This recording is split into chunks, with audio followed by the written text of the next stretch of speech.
has somehow become a bad word. So the debate rages on and we continue.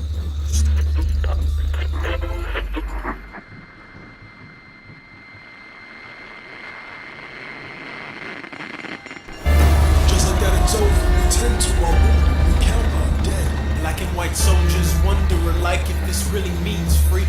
Not yet. I got 1 job, 2 job, 3 when I need them. I got 5 roommates in this one studio, but I never really see them.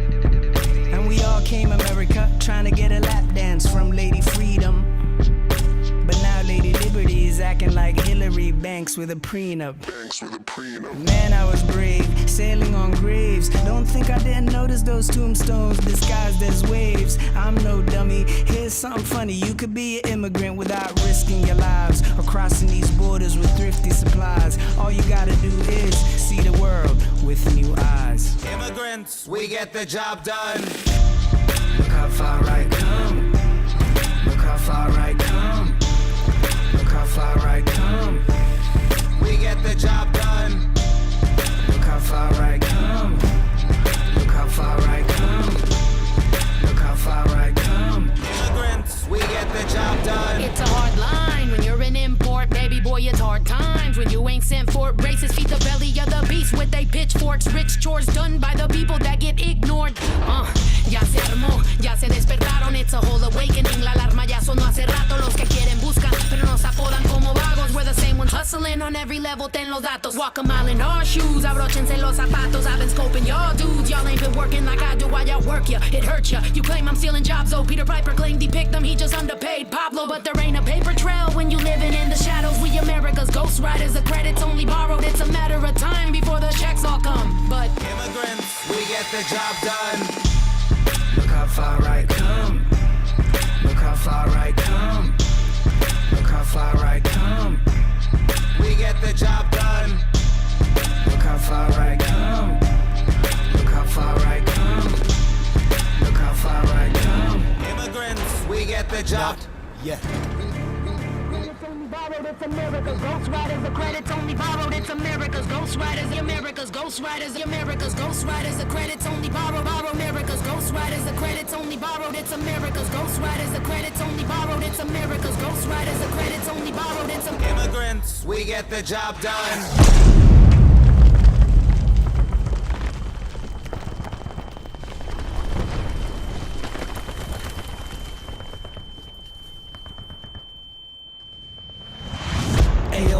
Immigrants, we don't like that. Nah, they don't play. British Empire strikes back. They're beating us like 808s and hi-hats at our own game of invasion. This ain't Iraq. Who these Fugees? What do they do for me but contribute new dreams, taxes and tool swagger and brutally? Who they flee war zones, but the problem ain't ours. Even if our bombs landed on them like the Mayflower.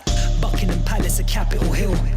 Blood of my ancestors had that all built. With an ink you print on your dollar bill. Oil you spilled. Thin red line on the flag you hoist when you kill. But still we just say, look how far I come. Hindustan, Pakistan to London. To a galaxy far from their ignorance. Cause immigrants, we get the job done. Por tierra o por agua, identidad falsa. Brincamos muros o flotamos en balsa. La peleamos como Sandino en Nicaragua. Somos como las plantas que crecen sin agua, sin pasaporte americano, porque la mitad de Gringolandia es terreno mexicano. Hay que ser bien hijo de puta. Nosotros les sembramos el árbol y ellos se comen la fruta. Somos los que cruzaron. Aquí vinimos a buscar el oro que nos robaron. Tenemos más trucos que la policía secreta. Metimos la casa completa en una maleta.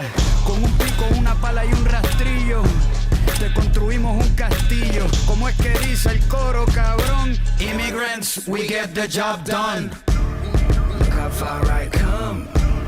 Look how far I come. Look how far I come. We get the job done. Look how far I come. Look how far I come. Look how far I come. Immigrants, we get the job done. Look how far I come. Look how far I come. Look how far I come. Immigrants, we get the job done. Not yet.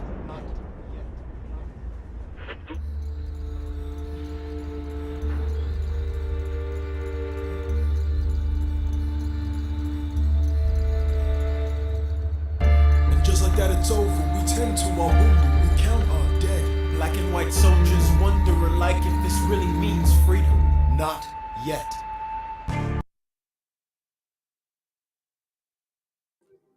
Isaiah chapter 58 and verse 1. Cry aloud, spare not, lift up thy voice like a trumpet, and show my people their transgressions, and the house of Jacob their sins.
Copyright disclaimer.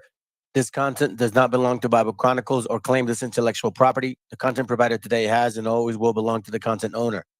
Bible Chronicles does not have any affiliation with the owner of this property. As mentioned, Bible Chronicles did not intend to make use of any material for the purpose of harvesting gain. However, Title 17 of United States copyright law states material and use can only be done when it's for theological or general educational purposes, and thus Bible Chronicles believes that this principal material falls under fair use, which honors protection under Section 107 of the same U.S. copyright law.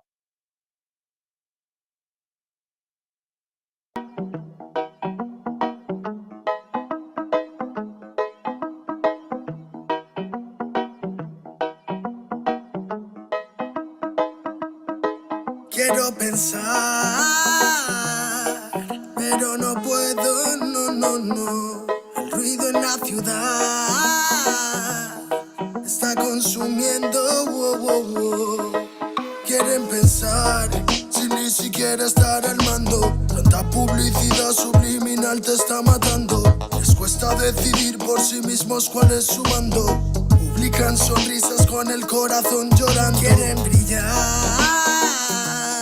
pero sin tener que valerse de tener sus ideas propias. Los veo a todos igual, solo son la réplica de la imitación de una triste copia. Obedece, la vida es un suspiro y envejeces. Te dejas distraer por estupideces y pierdes el eje. Te duele por dentro, entonces te creces, pero aceptas mucho menos de lo que mereces. ¿Y quién te ha dicho a ti que no puedes pensar sobre lo que le di, sobre cómo actuar? Lucha por ser feliz sin a nadie dañar, y solo así podrás brillar. ¿Y quién te ha dicho a ti que no puedes pensar sobre lo que le di, sobre cómo actuar? Lucha por ser feliz sin a nadie dañar, y solo así podrás brillar.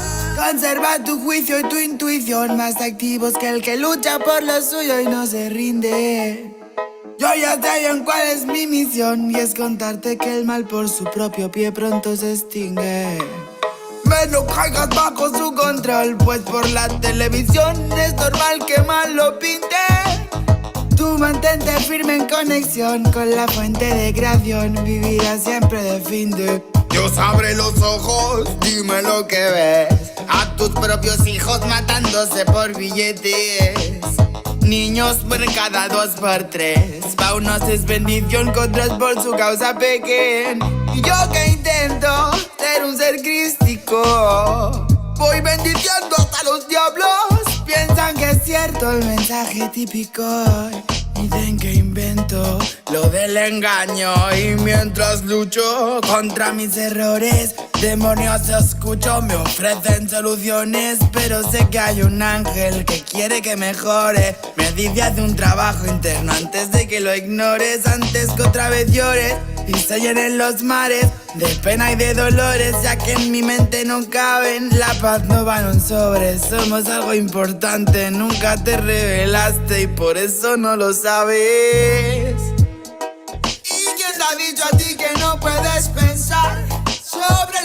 di sobre cómo actuar. Lucha por ser feliz sin a nadie dañar y solo así podrás brillar. ¿Y quién te ha dicho a ti que no puedes pensar sobre lo que decir, sobre cómo actuar? Lucha por ser feliz sin a nadie dañar y solo así podrás brillar. Me desperté tan cansado, me sentía mal herido de todo lo que he pasado. No me quita lo aprendido, por dentro me he perdonado, pero casi no me olvido. Me desperté tan cansado, me sentía mal herido de todo lo que he pasado. No me quita lo aprendido, por dentro me he perdonado, pero casi no me olvido, no. Todos repiten lo que dice el referente. Discursos vacíos lejos de ser coherentes. De lo que no sabes será mejor que no inventes. Que investigues y no te dejes lavar la mente. ¿Y quién te ha dicho a ti que no puedes pensar sobre lo que decir, sobre cómo actuar? Lucha por ser feliz sin a nadie dañar y solo así podrás brillar. ¿Y quién te ha dicho a ti que no puedes pensar sobre lo que decir, sobre cómo actuar? Lucha por ser feliz sin a nadie dañar y solo así podrás brillar. Quiero pensar, pero no puedo, no. El ruido en la ciudad está consumiendo,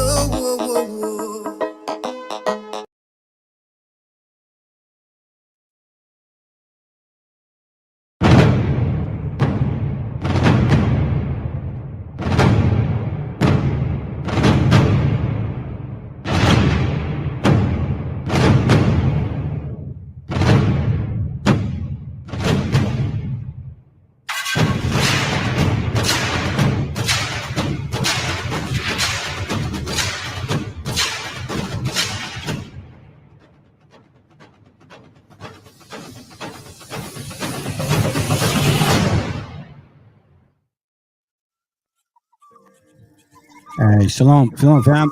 All right, man. I love that intro, family. Hold up a second. Let me see if I could get this going. See if it's on yet. It's not. Oh, there it goes. Shalom, fam. Shalom. Told y'all that this time I would actually put up the camera. Hopefully, you guys still remember that I am human, that I'm a live individual. You know what I mean? I'm not a computer. Nor am I an agent, which is what some people call me. Apparently, they don't believe that us so-called beaners, spicks, and wetbags can have even a decency of one small brain.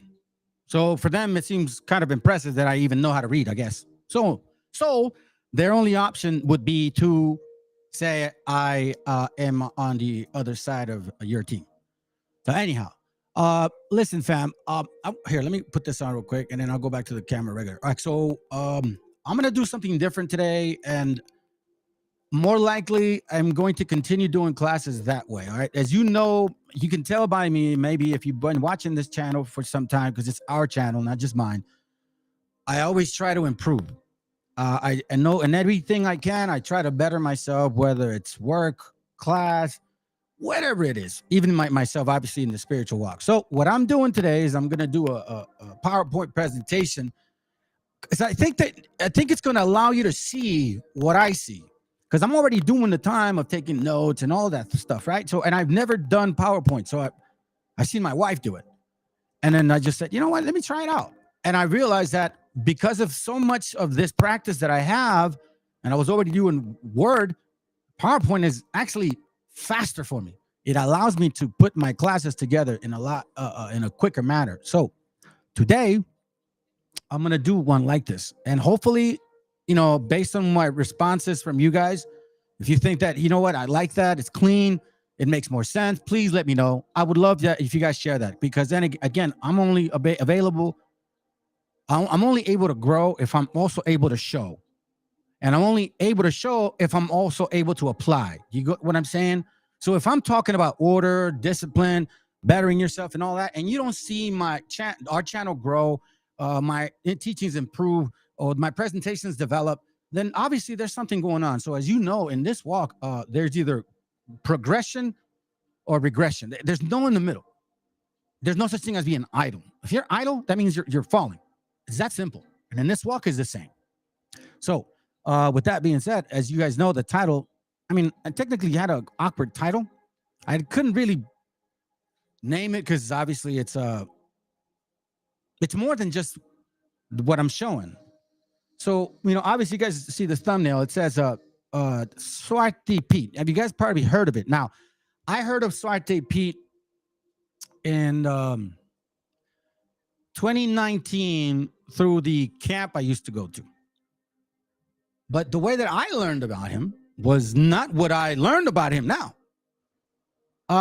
You know, it's nice when you paint the picture and you assume. You assume. And again, the biggest lie that the enemy could have caused was to create a history that reflects the Bible, which then can be used as a prophetic book, when in reality, they planned this along. And I'm going to show you how, fam. And it's not like they twisted the Bible. No. The history aligning itself. That's why the Most High said through his son, listen, sorry, my bad. In Revelation, I think it was John? Revelation? I can't remember. It says that all of those things will be revealed, right? So anyhow, it's called St. Nicholas and Swarthy Pete. Now, our understanding of this, at least for me, before I found out, I had a great conversation with a sister. Hey, shalom, Elishaba. Matter of fact, she's here. Oh, shalom, Rick, and whoever else, okay? So I appreciate what she shared with me. We were just, you know, we share information. And I know about Swarthy Pete, but what I know of him was not what she shared with me. So my understanding of Swarthy Pete was, you know, he came in St. Nicholas, and that Swarthy Pete was his actual slave, like black slave, right? And he would go around and kidnap kids and beat them up and stuff like that. So in this camp, obviously they would say, oh, you see the white man, and he made a slave, and he's kidnapped, make the black man look bad, blah, blah, blah. So obviously the connotation to this topic, oh, it's racist. It's racist. That's what they say. Now, as you guys know me, I don't give a rat's ass who you are. You're going to get it once I know that whatever your history is and it's attached to us, guess what? I'm going to put it in your face, because then there's no way to answer facts with what's it called? Alternative facts. You can create them, but what we see is what we see. And what we keep seeing seems to be true. So again, that old saying, you know, if it walks like a duck and it quacks like a duck and it floats and swims like a duck and probably smells like one, then it probably is a duck. You're going to find out today several things, okay? So let's begin, all right? And I hope you guys are now, when I'm getting into this PowerPoint, I'm going to use most of it, and then I'm going to use some links. I'm going to fly back and forth, but again, it's going to be most of it, so I'm going to get off camera right now, all right? I'm going to leave this on open, and let's begin, all right? So now, what I did was, as you can see, hopefully you guys can appreciate this, all right? So technically, we're going to look into what's called the Dutch organ. Now, you know me, family. You know me. Hold on. Let me at least do this in the meantime, because I think you guys can read. You know that what I'm trying to do is clean up my act, because I do want to show, and I go fast, and I look for books, and it takes so much time. I want it to be clean. So what I like to do is give you history before we just go and, you know, piss on the thing. Let's batter it up a bit. So let's find out about this Dutch origin. Who are these people? All right. So now we're going to click on Wikipedia. It's not 100% me, like I support this, no, but for the most part, it's a general theology. All right. You can see that here, the general theology, but it's general theology. Let's see. Let me open this up. Now here it goes right here. All right. So now there was such a thing as Black Dutch. Hold on. Let me see if I can magnify this. Yeah, there was such a thing as Black Dutch. Okay. So as you guys can read, matter of fact, here, let me do this. I'll magnify it even more. I'll be the little guy. So I'll read just a little bit so we can understand, all right? So follow me. It says, Black Dutch is a term with several different meanings in the United States dialect and slang. It generally refers to racial, ethnic, or cultural roots. Its meaning varies and such difference as contingent upon the time and place. Several varied groups of multiracial people have sometimes been referred to as or identified as Black Dutch. most often as reference to their ancestors. Okay? Now it says the term Black Dutch appears to have become widely adopted in the Southern Highlands and as far as West Texas in early 1800s by certain Southeastern families of mixed race ancestry, especially those of Native American descent. Okay? Just keep reading with me. When used in the South, it usually did not imply African admixture, although some families who used the term were of triracial descent. So they say. Okay? Now, in addition, some mixed race persons of European and African descent identify as Portuguese and Native Americans. You guys can continue reading this here. Pretty simple. Take a snapshot of it if you want. But I'm going to continue down a little bit. Now it says here, the term Dutch for people of German descent are also acquired at wider meaning. In those days, Dutch or Deutsch were the words of the Germanic language spoken in what we know now as Netherlands and Germany. Germans with Swarthy, that word's going to come up again, or darker complexion were called Black Dutch. So now, hey, Shalom, Esmeralda. So now, if we have a understanding of Black Dutch or dark complexion of a Dutch person, now we're wondering, wait a minute, we never knew in American academic that there was such a thing as Black Dutch. I mean, for God's sakes, all I knew about Dutch and Netherlands was I'm sorry, no offense to you people, but you guys are super, super white.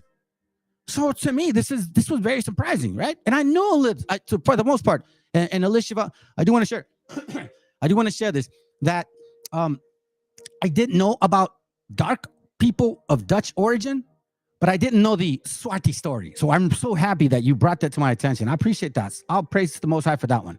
All right, so hold on a second. Here you go. Yeah, there you go for that one, man. That's for that. So now it says here, the term was adopted by some people as an attempt to disguise Indian or infrequently triracial descent. So remember this. Let me read it again so you can clearly understand. There are strong indications that the original Black Dutch were swarthy complexioned Germans. Then it says, Anglo-American loosely applied the term to any dark complexion American of European descent. Hold on a second. Bruh. Wait a minute. Right? European dark complexion descent. Okay, let's continue. The term was adopted by some people as an attempt to disguise Indian and infrequently triracial descent. So they would use the Indian blood, right? Or if they were mixed with Indian, it would go back to the European descent, Black Dutch, because you'll find out what it was to be an Indian, what really happened to you to you sisters, more than anything. Then it says, by mid-19th century, the term had become an American colloquialism. I cannot pronounce it yet. I will eventually by the end of the class. A derogative term for anything denoting one's small stature, dark coloring, working class status, political sentiment, or anyone of foreign extract. In contrast to the Anglo surname Melungians. Now, I've heard I don't know how do you say it, but I've heard of these guys. And there's a real deep, weird history about them. I don't have time to do a class on them, but I was intrigued about what I found. But anyhow, let's continue. Nearly 60% of American families reporting Black Dutch tradition. Watch this. Nearly 60% of American families reporting Black Dutch tradition bear surnames that are either decidedly German or possibly Americanized from Germanic origin. So you guys can see here, Native American passing for white. There's a somehow a different Dutch element that we weren't aware of. Okay? A different Dutch element. So let's continue. Now that we are at least getting an idea that Dutch wasn't always so-called white folks. You know what I'm saying? That's what I thought. Let me see if I can continue. Now, here's what I want you guys to do. If you ever have a chance, there's an app called Webster's Dictionary 1828. I've had it for years. Now, it was brought to my attention again because a brother pointed out a word in there, and I was like, oh, man, that's great. I had that app, but I was looking at that app for other reasons. One day, I looked up the word Swarthy. So then, all of a sudden, I found this, okay? And I had showed this in one of my other classes, but it wasn't connecting just yet because, again, we weren't here. We weren't connected with the info just yet. So now, the definition of Swarthy in that time In 1828, I want you to pay attention. It says, being of a dark hue or dusky complexion, tawny. In warm climates, the complexion of men is universally swarthy or black. Then it says, the Moors, Spaniards, and Italians are more swarthy than the French, Germans, and English. So it says that Moors, Spaniards, and Italians are super darker than the French, Germans, and English. Their swarthy hosts would darken all airplanes. Now, you guys can look up American Dictionary of English Language, Webster's 1825. All right? Proof. I'm using legitimate sources, family. Let's continue. Now, Swarthy Pete, this guy, and St. Nicholas. All right? So what I'm going to do here, let me get out of this. Let me see if I could, hold on. I'm going to open it up again. My bad. I shouldn't have done that. I'm new to the presentation. My bad. Let me go here, and I'm going to open up this page. So I want to read about first, let's see, copy. Let's continue. All right. So now let's continue in this here. So we're here in Swarthy Pete and St. Nicholas, okay? Now, on the bottom, I put Spain, Dutch, and Aruba knows about the origins of this tale. And that's why I'm glad you're here, Elishaba, because Elishaba is from Aruba. And once I share this, she's going to confirm as we keep moving forward, hopefully, if you have time, sis, that this story actually was part of Spain. I mean, part of Aruba. And it was a very awkward thing to say to us without knowing why it was said to us. It was really weird. I'm sure, Alicia, you probably were like, why? When you were growing up, why? Why are they telling me this? Like, why would it be fearful? Now we know why. Now we can connect the dots. Because it's, listen, family, and I said this particular celebration that they have, now some people take it racist because obviously they have a different understanding of it. But you're going to find out that Swarthy Pete was never in reality an African at all. He was interpreting somebody of African descent. Some people that will be known as Moors. And as we look further, we're going to find out why. And there's a lot of connection to Dutch and Swarthy Pete and all of this thing and King James and all of this stuff. And I'm telling you, I'm really happy because I just love the connections. I love what the Most High does for you. And he opens the book and says, here you go. Bam. What has been closed is opening finally to the Hebrews of the Bible. The real ones, at least, Lord willing. So let's continue. It says here, let's read some facts. All right. Crazy facts about this Sinterklaas Day, the insane Dutch Christmas. Okay. So people understand this as being a celebration in December 5th. And, like I shared with you guys before, so, Santa Claus or Santa Claus comes and blah, blah, blah, and all this and that, right? So there's a lot of ideas of this theory, of this celebration. One of them is Sinterklaas, the castrated rooster. I'm not going to get into it, but he's like, they're celebrating Santa Claus, but he's not Santa Claus. He's just dressed just like Santa Claus. He's just skinny. The other one is Black Pete, Santa Claus, African slave. That's what I was taught, because prior to being in there, I never knew what anything about this guy, let alone the history. Santa Claus' original assistant was Satan. That's another one, right? So that's what I guess they're coming up with, just to find an excuse to not admit what they really want to say. Because as you know, this particular type of people, this nation, right? The ones that don't really get a lot of sun, they're not very sincere about things. And they almost like they feel guilty to admit that those people are part of it, because then it makes them look bad, like they were enslaved too. And I don't think they ever want to be in that position ever again, fam. That's why it's going to end, because they'll do everything not to be at that position ever again. I'm going to tell you that right now. Now, here's another one. Santa Claus, watch this. This is the one. No, actually, no, I lie. Santa Claus lives in Spain. Supposedly, that's where the boat was coming from. That's the story, right?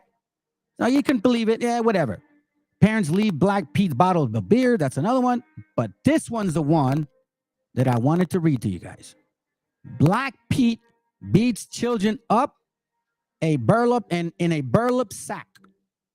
Now, sis, I remember when we had that chat, and I don't really go about dreams, but one of the weirdest things was I had dreams about me being kidnapped in these things here several times. And then the dreams were where people were walking over me and I could see them on top of me, but I couldn't do anything. I could just see them. Like I'm looking up underneath and I could see them, like their feet, their souls walking over me. But they were paying no attention to me. Now, I remember in these dreams that I was kidnapped as a kid. Well, we were playing hide and go seek in these dreams. So now, let me read this to you guys. This is very interesting, fam. You see, we never knew this. And now I know why they celebrate this. Here's the point. It says, not every child gets presents on Santa Claus Day. If children have been bad, parents will leave the kids little notes for Santa Claus warning them that they need to clean up their act. Or else, come December 5th, if that child doesn't start acting right, he'll get something a lot worse than a lump of coal. Damn. When climbing into kids' homes, the Black Pete's. Now, Alicia, I think you remember you said something about the vision. I don't know. It was weird, right? This reminded me of what you said. The Black Pete's, burlap sacks, and brooms handle. So let me tell you, when climbing into kids' homes, the Black Pete's, many of these little things, right? Many of these little minions bring up burlap sacks and broom handles. Their job, meaning it's more than one, is to track down any misbehaving children, throw them in the sack, beat them with the broom handle, and then drag them off to Spain, man. Now that's right there. Now listen, fam. I know it might not seem like a big deal to you, but why in the world would they say drag them off to Spain? What happens there? No one knows for sure, but the children never return.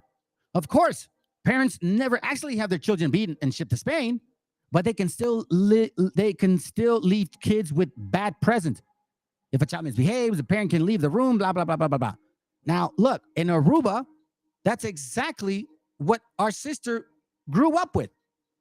Technically, es Sira. En Navidad, si no te portas bien, va a venir Swarthy Pete y te va a llevar, te va a robar y llevarte a España. Now, when you look up this tradition, it is only practiced in Dutch, Netherlands, I think some areas, and in Aruba. Well, guess why it's in Aruba? Would you like to share with them why it's in Aruba, Elishama? What does Dutch have to do with Aruba? If you can maybe add a little bit of that. You would think, like, why is Aruba there? You know, why? How does it do Aruba deal with Dutch Aruba with Aruba? Very simple, fam. Because that's technically their so-called manifest destiny designation. There you go. Yes, we are colonized by the Dutch. That's exactly why. So now, when the Dutch, remember, keep in mind that the name Swarthy, okay? So if the Dutch are afraid, so if these people are afraid of the Spaniards or their kids going back to Spain, these are white people. And we read that Spain or Spaniards were dark skinned. So who were these guys? You see, the tale of this family is that when we continue with these classes, and you're going to find out, the tale is that this is part of a tradition. So let's listen in. Look, you'll see. Let's go. Every year, during the first week of December, the Dutch celebrate their own unique version of Christmas, who many know as Santa Claus, the Dutch call Sinterklaas. Where Santa comes from the North Pole on a flying sled, his Dutch counterpart arrives from Spain in a steamboat. And instead of having a squad of elven helpers or reindeer commonly associated with Santa, Sinterklaas receives his help from Swarthy Pete. Unsurprisingly, Swarthy Pete, or the English translation alternative, Black Pete, is a pretty controversial figure to those unfamiliar with Dutch traditions. Why are you blacked up? It just looks like racism. Does it? Yeah. I think it's a colonial hangover. We're scared of your tradition. Yeah. I'm speechless at this point. It's offensive to us with our culture being the way it is. I can't really get past that they are kind of black. I know I'm not visiting Holland. Yeah. This has got to be made. But you ask the Dutch about Black Pete and you get very different answers. Niet alles op discriminatie gooien en zo, want er zijn ook goede, leuke dingen. Het is gewoon prachtig voor de kinderen. Dat hoort erbij. So, where did this controversial Christmas character come from? Well, the story of Black Pete begins in 1850, when he first appeared in the Dutch book St. Nicholas and His Servant, as a sort of Sinterklaas manservant sidekick. Somewhat like how Santa uses coal, Sinterklaas had Black Pete. But in this case, if a kid was naughty, he'd stuff you in a sack, hit you with a switch, and then ship you off to Spain. Seriously. But over the years, Pete's role changed from being the guy in charge of discipline to being the guy in charge of entertainment. Possibly because the idea of having a blackface helper stuff kids in a sack wasn't exactly family-friendly. This led to the more politically correct explanation that Black Pete's face was not naturally black, but instead dirty from chimney soot, since he was going up and down chimneys to deliver presents. But more than 150 years later, a growing number of Dutch citizens appear to have had enough and have begun picketing Sinterklaas festivals.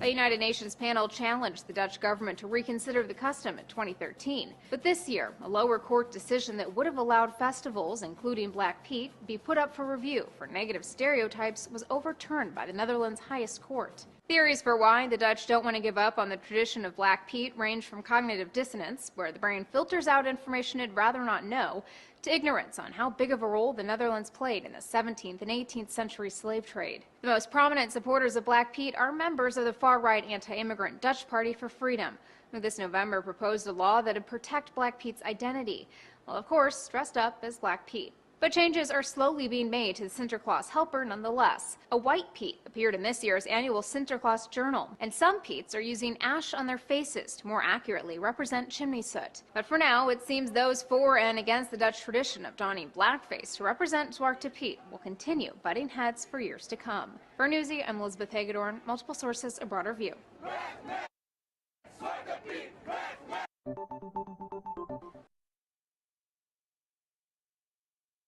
So as you can see, family, this is such a offensive thing for them, okay? And I like what they said at the end, because they're confirming what I shared with you. It says seriously that if you're a bad kid, they'll take you back to Spain. Okay? So obviously that's why, and again, there are, and we know this now here in America, they tend to protect the they don't want to admit that the white man was enslaved. Unfortunately, that's the facts. The white man was enslaved by the black man, and they don't want to admit it. So in everything that you relate to history that could have been that way, that's why they just say, well, we need it, because it's a reminder to them that that was happening to them. Because remember, we know history, and we're going to touch on it. So now, I'm going to share with you. Let's see what this says. Let me see. Protect Black Pete's identity is 100 correct, and I can see the agenda. Because look, this is the word that she said, the cognitive dissonance, right? And this is what's going on with them right now. Yeah, that's right. This is what's going on with you, with this particular tribe. This is what's going on. The field of psychology, cognitive dissonance, is the perception of contrary information and mental toll of it, meaning relevant items of information include a person's clothing, feeling, ideas, belief, values, and things in the environment. So cognitive dissonance means it's typically experienced as psychological stress when persons participate in an action that goes against one or more of those things. According to this theory, when two actions or ideas are not psychologically consistent with each other, people do all in their power to change them until they become consistent. You see what I'm saying? So what does that mean? And you know what, sis? You actually said it. That is the agenda. It is becoming consistent now. They are consistently wanting to deny that they had anything to do with the slavery. And then if they do, they say it in such a way where, oh, it's just African-American pride. What? You mean the Buffalo Soldiers? That's pride? Are you serious? Destroying our brothers and sisters? You're proud of that. Oh, well, at every war, we were with the white man. We built this country. You know what? If you were with him at every war, that means you were with him at every war with him against us. Those are facts. So what I want to do, I want to give you credit. I'm going to give you what credit is due. But you see, what I'm not going to do is I'm not going to have empathy for BS, because I know now the facts. There was a time where I doubted it too. So now let's read about this. What does this word mean? So I'm going to tell you guys, because they also say, oh, no, he was a slave. No. He was not a slave, family.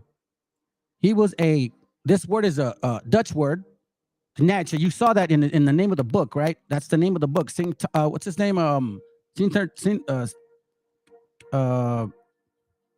Nicolas Singh Claus or something like that. Anyways, his assistant, Catch or Natch, is called servant. He's a servant. There's a difference between a servant and a slave. A servant and a slave. A slave is a slave. A servant is different. Just like indentured servitude or perpetual slavery. They're different. They're not one and the same. Sinterklaas. There you go. Thank you, sis. So now let's continue. So we get now. Let me pull it up so you guys can see what I'm talking about. Here it goes right there. See right there. You see that? Saint Nicholas and Zing Nicked. Neck. I don't know how you say it, but that's him, right?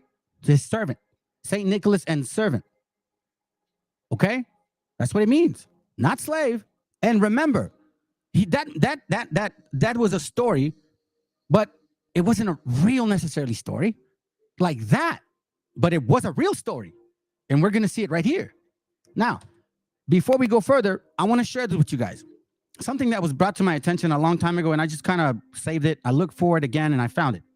Benjamin Franklin, in a book called Observation Concerning the Increase of Mankind and all these other parts of it, right? He numbers like 24 topics. And in the 24th topic, he mentions this. In that one, and I'm going to read it to you, okay? So let me magnify it, and I'm going to read it, and watch what it says.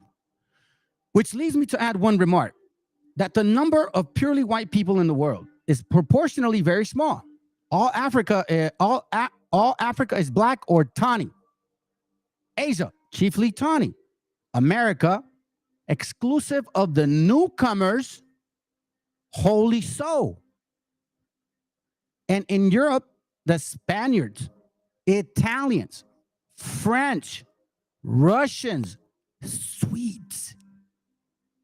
Swedes? You mean Swartz? You mean Dutch? Are generally of what we call Swarthy complexion, as are the Germans, which they also do share the language, a bit of a dialect, but not that different. And Saxons only, with the English make the principal body of white people in the face of the earth. So see, the Swedes, complexion, as are the Germans also. Then it says the Saxons only accept it in English, or wait, basically to make the principal people of the earth to be so-called white.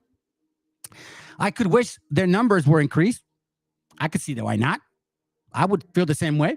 Well, we are, as I may call it, scoring our planet by clearing America of woods, and so making this side of our global reflect a brighter light to the eyes of the inhabitants in Mars or Venus.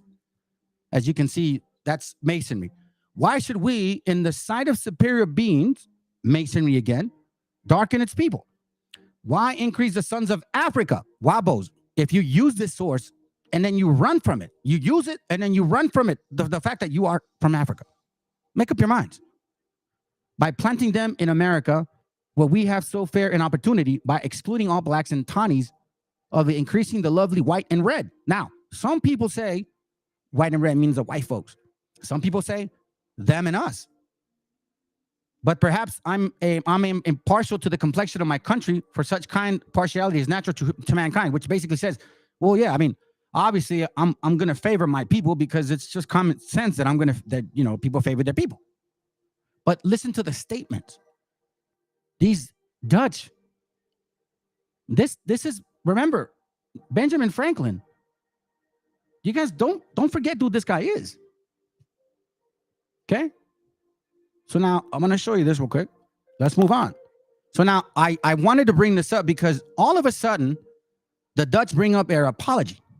They're apologizing, which to me it's very it's stupid.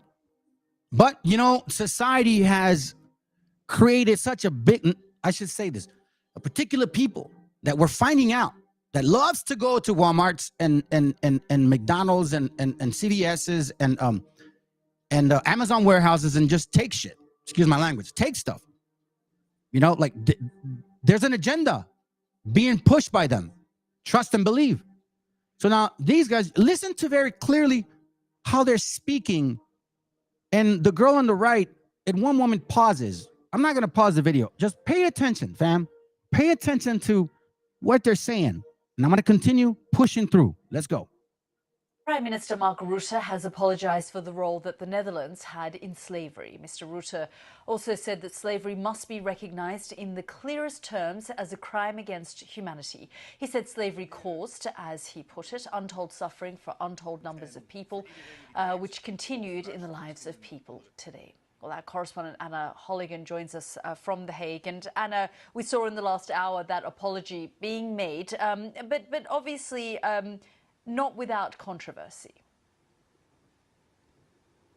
Not without controversy indeed, but actually Mark Rutte went much further than many people had expected with this. He said the silence had gone on for too long and acknowledged that until recently, he didn't think there was any need to apologise for this slavery legacy.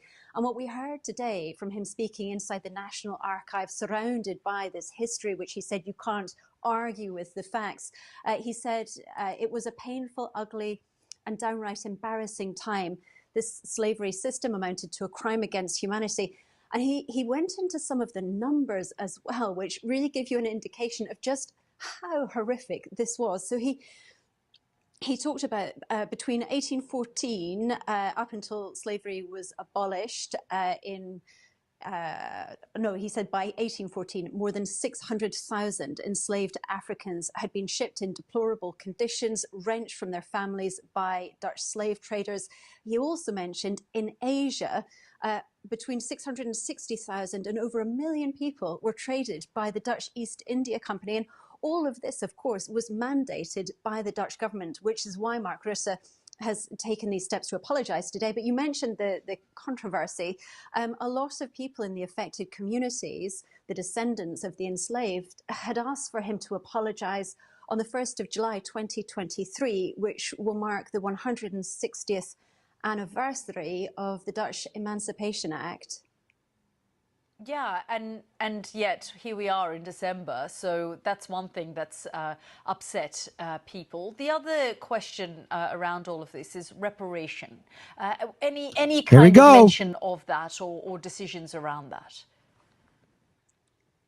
Actually, no, and that's something that may come in the days ahead. He did talk about the issue about the day, the chaos and confusion. He has been accused of ignoring those voices with echoes of colonialism. He said actually he wanted to get this done this year, so next year everyone could focus on the commemorations. He also mentioned, interestingly, that the Dutch king, Willem-Alexander, will be present at the commemorations, Ketty Kotti it's called, the release of chains on the 1st of July 2023. And that may be the moment that the king will also apologise. And of course, all of this is happening and may lead to other European countries taking similar steps. It may encourage others to consider their colonial legacies, because these words from Mark Rutte are really quite striking, given the polarisation we see in Dutch society today, and also just the fact that so many people here were still against this apology being issued, almost half of the Dutch population. The other thing that Mark Rutte mentioned that's quite notable is he said the centuries of oppression and exploitation still have an effect today in racist stereotypes, patterns of exclusion and social inequality. And he said to break those patterns, we have to face up to the past openly and honestly. And I think that will be the Prime Minister Mark Rutte. Now, family, I wanted you to listen to the whole video. Did you guys notice one thing that was, or people that were never mentioned? I heard slave trade. I heard ships. I heard black people. Oh, I heard Asians too. People in India. But none of you guys. Look, I'm going to be the first one to tell you. You can combine all the losses of the American wars, all the losses of the so-called African Americans, all the losses of those wars, okay? Combined them, and they will never amount to the amount of people that died in the American Holocaust. by the Dutch, the French, the Germans, the Spanish, the Portuguese, and the Brits. And Virginia Dutch Company, the nerve of them to just walk over. I mean, first of all, look, I'm going to give you a message to you so-called white folks if you're watching this channel. I don't think you do. Stop keeping your mouth shut, man. Bring the truth out. It's okay if you were conquered. You see, that's why I love the scriptures, family, and we're going to read some scriptures. I'm just trying to get through this because kingdoms come and kingdoms go. But Israel is an everlasting salvation. Israel's an everlasting salvation. So it doesn't matter whether the status of above, whether we are on the bottom, it's okay. We're in everlasting salvation. Let me let my camera charge real bit. So now, the reason I'm bringing this up also in regards to the Dutch and why it's important to know, because watch this. This whole entire time they're apologizing, sympathy, Africa. Okay, fine. But the Virginia Dutch Company had something to do with the Americas here. So now, the Virginia Dutch Company, who was the CEO of the Virginia Dutch Company? Now, at that time, they didn't call them CEOs. But let's find out who this guy was. All right, you guys are going to be pretty impressed or surprised. Let's read this, okay? This is from a link. It's pretty easy to read. Coats of Arms of the Virginia Company. Let me go ahead and magnify this. And look what he reads. It says, the Virginia Company of London was a joint stock company chartered by King James. Whoa, what? Hold on. Gotcha, bitch. Oh, let me do that again. Gotcha, bitch. King James. Hold on a second. Let me read it again. The Virginia Company of London was a joint stock company chartered by King James I in 1606. Remember, family, who were the Swarthy people? What did Benjamin Franklin say? Yeah, let's get going. Let's keep going. And what are these BHI saying about King James? That he's a Hebrew, right? Because he's black. Okay. All right. So now wait, hold on a second there, Mr. One Westerners. You're telling me King James, who authorized the translation of the Bible, also had a joint stock company for Virginia Company of London, who had a lot to do with slave ships? Let's continue. In 1606, to establish a colony in North America. Such a venture allowed the crown to reap the benefits of colonialization. Swallow that pill, One West. Leverage against the Spanish without bearing cost. Investors, meanwhile, were protected from catastrophic losses in the event of the project failure. The company established a settlement in Jamestown in 1607.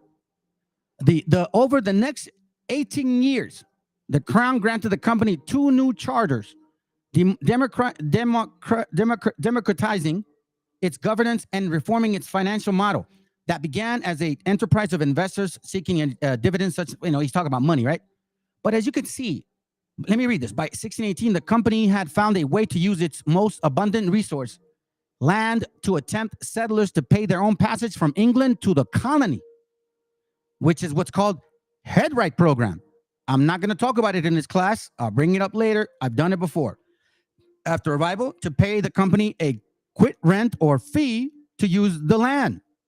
Still the Virginia Company and the colony, it oversaw struggle to survive.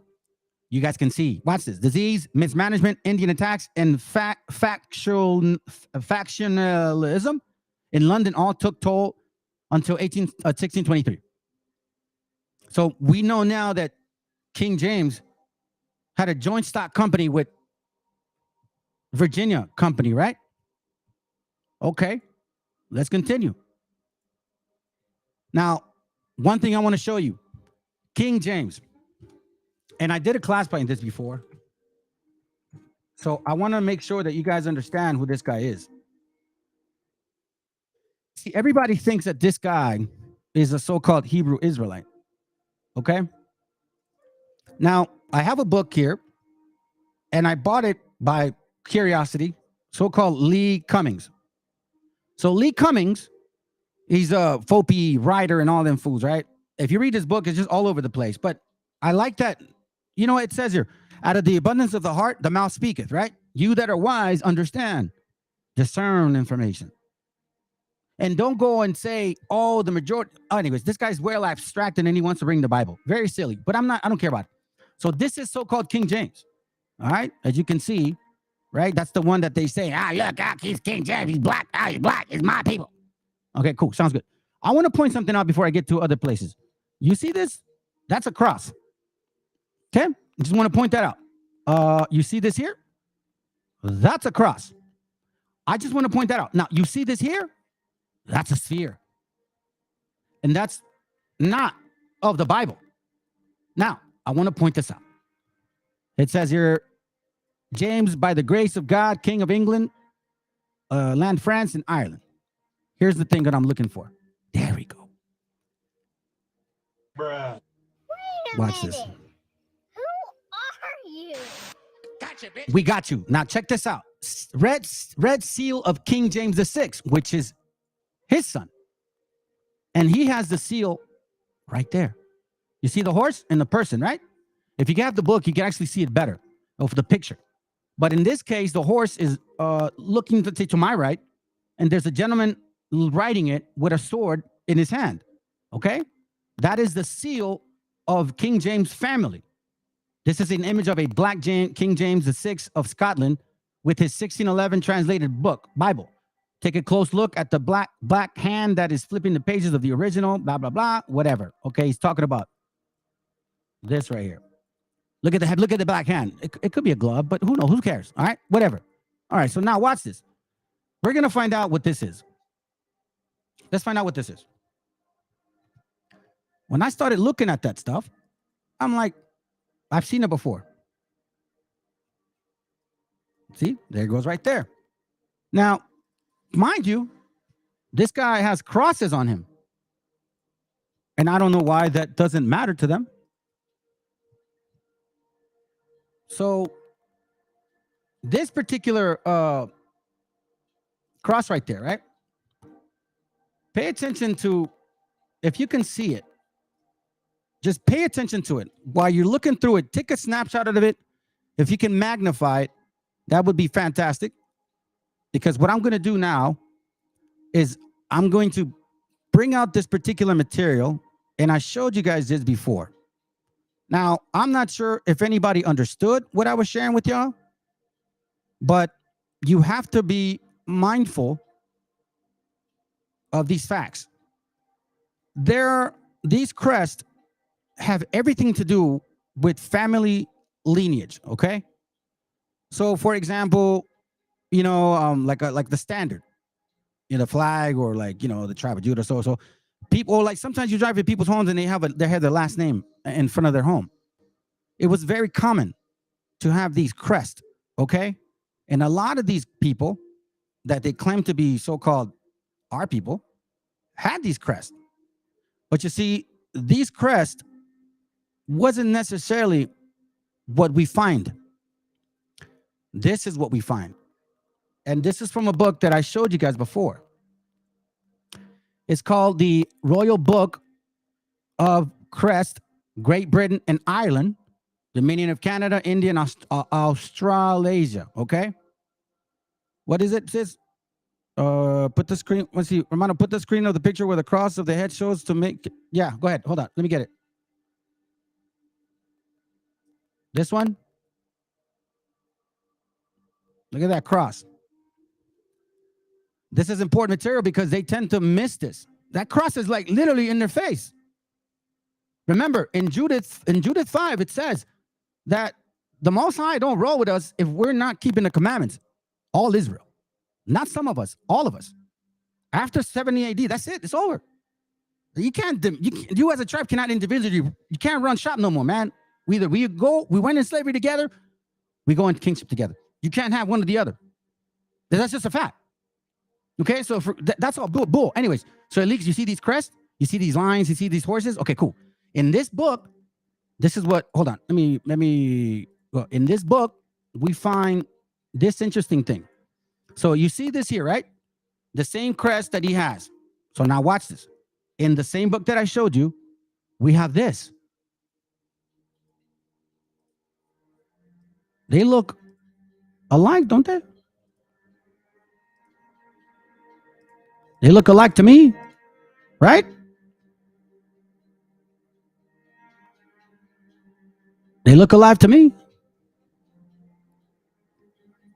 Now, why am I showing you this particular crest? Because there's a point behind it. So this is, they go by plates in this book. This is in plate, I believe, 131, number 11. Okay? It's two books. One has the names and the other one has the crest. Then it says here what the actual meaning means. So what this horse is, it's a Saracen on horseback. 133.11. You see, I'm not lying. 133.11. Okay? Saracen on horseback. Here it is right here. You guys can get the book and it'll testify. I'm not lying to y'all. Here goes plate 133. Here's this guy here, a Saracen riding on a horse, which is the same emblem or Scotland. Okay? Now, what does it mean? The Saracens on a horseback. Well, let's find out who the Saracens are. Because when you look up Saracens, they're very hard to find. But this is what you find about the Saracens. Watch this. Moors and Saracens in Europe. Hold up. Gotcha, bitch. Moors and Saracens in Europe, estimating the medieval North African male legacy in Southern Europe. You see, I found this because of so-called DNA. And I tend to look at these things and then I look at wars. So now we see that the emblem of who? King James I, who was chartered a stock joint of the Dutch company, who what? Was enslaving people. So if these guys were black, do you think they were enslaving black people? Gotcha, bitch. No, they weren't. They weren't enslaving black people. Okay? Not at all. I'm going to read it out loud in this so you guys can listen to this.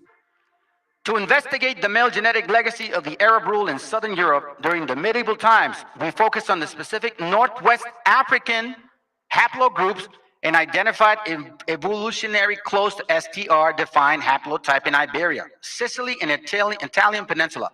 Our results point to a higher recent Northwest African contribution in Iberia and in Sicily in agreement with historical data.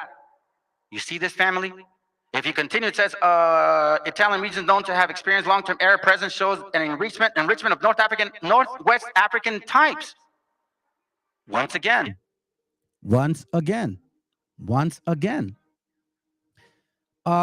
not sure who you are. You sound familiar, but you can say what you want. Facts are facts. Khazarian, Talmud, Judaism, Satan, we don't study that. So you're in the wrong channel. Let's see. So let's continue. So now we're getting to see what this crest was. Okay? This here we know now.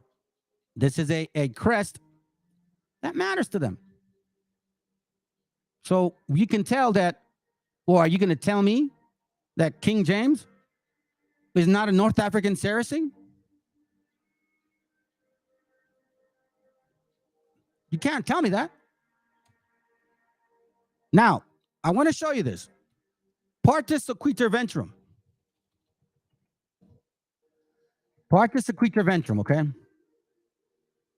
I've showed you videos before. What I'm going to do now is I'm actually going to let this guy share it for us. And then I'm going to show you some links about it, okay? Watch this. Let's listen in. A common characteristic for the first illustrious so-called African Americans to rise into prominence was a melanin deficient parent, in most cases, a father. This outcome was mostly a result of Virginia colonial slave statute, Partis sequitur ventrum. That which is brought forth follows the womb, meaning the legal status of a child born of an enslaved Indian woman will always remain enslaved. Indian woman will always remain enslaved. This law gave planters and free white men in general carte blanche authority to impregnate captured women. Planters and free white men in general. So the planters were somebody else. Let's continue. Without having to so much as even claim responsibility for their mixed race children. Just as common, these children were sold on the mulatto maid market as house niggas for an added sticker price as compared to their darker skinned counterparts. In this aspect, Virginia colonial law was totally contradictory to English common law, which states that a child's status follows the father. Of course, this law extending from the earlier Virginia codes was designed this way to assure legalized rape of indigenous women without consequence, and naturally the perpetuation of slavery through a duplicitous modification of English common law. Children born of a white mother and black father were considered free. Born of a white mother and black father were considered free and were counted among free people of color. White men were freely allowed to abandon or kill their children without recourse, solidifying their position as the first deadbeat dads in American history. So obviously it's very convenient for him to say that. Give me a second. Of course he's going to make that last statement, which is typically an opinion, but then again, I'm not here to defend those guys. That's none of my business. You know what I'm saying? I'm just pointing to facts. So check this out. What does partus equitem ventrum mean? This is from Judicial Cases Concerning American Slavery and the Negro, Volume 1, 1926. Now, see, what we used to think was partus equitem ventrum applied only to so-called black people, meaning African Americans or Africans. Far from the truth. Far from the truth. Partus equitem ventrum. An Indian mulattoes suit for freedom, page 147. Enslaved from Pennsylvania, 284. Colonial acceptance, free mother, legal doctrine, proof of free birth, slave father, and apprenticeship, white mother. No mention of blacks there. I'm not sure what you're trying to say, Tyler. You're just regurgitating typical stuff that the people always say, man. I mean, those are slingers, bro. What the hell? Get your own channel if you really want to teach somebody. All right? So let's continue. In the same book, watch what it says. Remember, family, don't forget who the Dutch are, what the Dutch did, and the reason why we're even talking about the Dutch. Because the Dutch would celebrate in Christmas that Swarthy Pete would take their kids back to Spain if they don't conduct themselves. People in Aruba teach their children the same thing. Si no te portas bien, viene el español y te lleva a España. Kind of weird, isn't it? Let's read. That Indians were brought in and held in slavery for many years subsequent to 1682 is indicated by the evidence of witnesses and the assertion of counsel in cases brought from 90 to 150 years later, and by acts passed in the 18th century. Robin and others who brought action in 1772 to try their titles to freedom were descendants of Indian women brought into this country by traders. All right? Were descendants of Indian women brought into this country by traders at several times between the years of 1682 and 1748. Now, did you guys know this? No. Because all we knew was that slavery only happened to so-called Africans. Not at all. Mason, counsel from the plaintiffs, asserts that hundreds of descendants of Indians, hundreds, mostly women, if not all of them, brought in between 1682 and 1684, have obtained their freedom on the actions brought in this court. In the case at Henry, in June 1772, the court gave judgment against many descendants of Indians introduced and held as slaves between 1682 and 1705. That's 23 years. That many Indians were reduced to slavery between 1691 and 1705 is shown by Henning. Assertions that thousands of their descendants were deprived of their liberty when they sued for it later on. So as you can see, in the revisal of the law in 1705, an act concerning servants and slaves, the reenact chapter 1 of the Act of 1682 is substance, but omits the word Indian. You see that? omits the word Indian and the special clause respecting Indian slaves, meaning he didn't include it. Let's continue. Same book. It says here, I'll start where it goes right here. Thus, we have shown that the first slaves, pay attention, that the first slaves in the colony of Virginia were Indians, not Negroes. Come on, man. Not Negroes. Why do you guys keep lying to us? That's just me being funny, fam. Seriously, though. Thus, we have shown that the first slaves in the colony of Virginia were Indians, not Negroes, and that the law of the colony sanctioned Indian slavery except as regards prospective importations by land for a few years after the passage of the Act of 1670. The practice of the colonists, meaning conquistadors, you black ones, you African ones, and you white ones too, but right now I'm talking about you Africans, because you guys are the invisible ones. You were the shadow the whole time, the right-hand man, and I'm going to show you how you were dependent to them the entire time. The practice of the colonists, in accordance to their laws, is illustrated by the cases of court in Virginia and Maryland from 1627 and 1831. Listen, almost 200, matter of fact, more than 4 years? In 1627, some Indians of the Carib Islands, well, check it out. Aruba, were brought in the country by Captain Sampson, but the experiment was too disastrous to warrant repetition, at least on a whole scale. Besides the traffic in Indian slaves between Virginia and Maryland, Maryland colonists mentioned above, the Maryland court records contain other instances of Indian slavery. Do you guys realize there's no mention of black people here? No. You'll see why. The Maryland court records contain other instances of Indian slavery. Paul Simpson Mariner in 1648 complained that Captain Edward Hill had not delivered unto him 2 Indian boys whom he had covenanted to deliver. See? You see this here? You keep reading. Now look, I'm going to show on the bottom right here. In Maryland, in 1656, there belonged to the household of one a Negro, an overseer, okay? A taskmaster, un sacapatas, a white woman servant, okay? And an Indian slave. Hold up. Now, I have to ask you. So you're telling me you told us that you guys were on the bottom the entire time. But here we see that there's actually a category. Several of you people of woolly hair, dark skin, were our taskmasters. You had us under you. You had the white folks under you and we under them.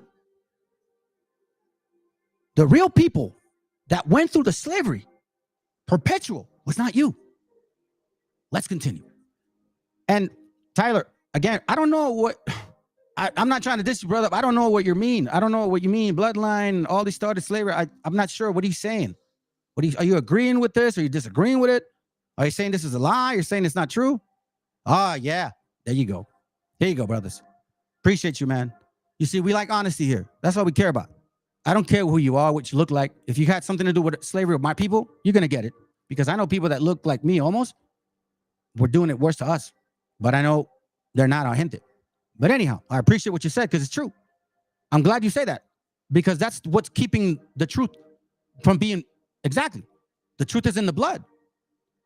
It's prophetic that because of what they do, sedition will be their destruction. By sedition, through sedition. But let me continue. Now I understand. So thank you, brother. Keep doing what you're doing. Besides the traffic in Indian slaves between Virginia and Maryland, hold on, let me see where I left off. Okay, on the bottom. In 1661, one citizen of Maryland demands an Indian, promise him in satisfaction of another Indian belonging to the I don't know, sold by order of the theft. Let's see. Did I miss something? Oh, okay. Hold on a second. The traffic between slaves and married to close against Indian slavery. 2 Indian boys that covered. Okay, we read that. Okay, cool. Let me continue. Okay, my bad. I lost train of thought. Here's another page.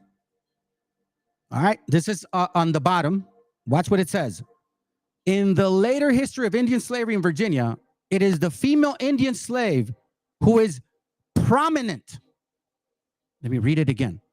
This is for you, my sister Elishaba, my sister, what's your name, sis? I forget your name. You're here, I think, still. Esmeralda, you, my lovely sisters, this was applied to you. So this is a generational curse, unfortunately. So you went through this more likely because you're back here and you're hearing this, and God is talking to you, saying, "You went through this. All those weird dreams you had, or those sentimientos that why do I feel weird? Why do I feel different than others?" That's it. I'm not big on dreams. I don't put weight on. I don't believe in prophecy on dreams, but I believe that each one minds to you only.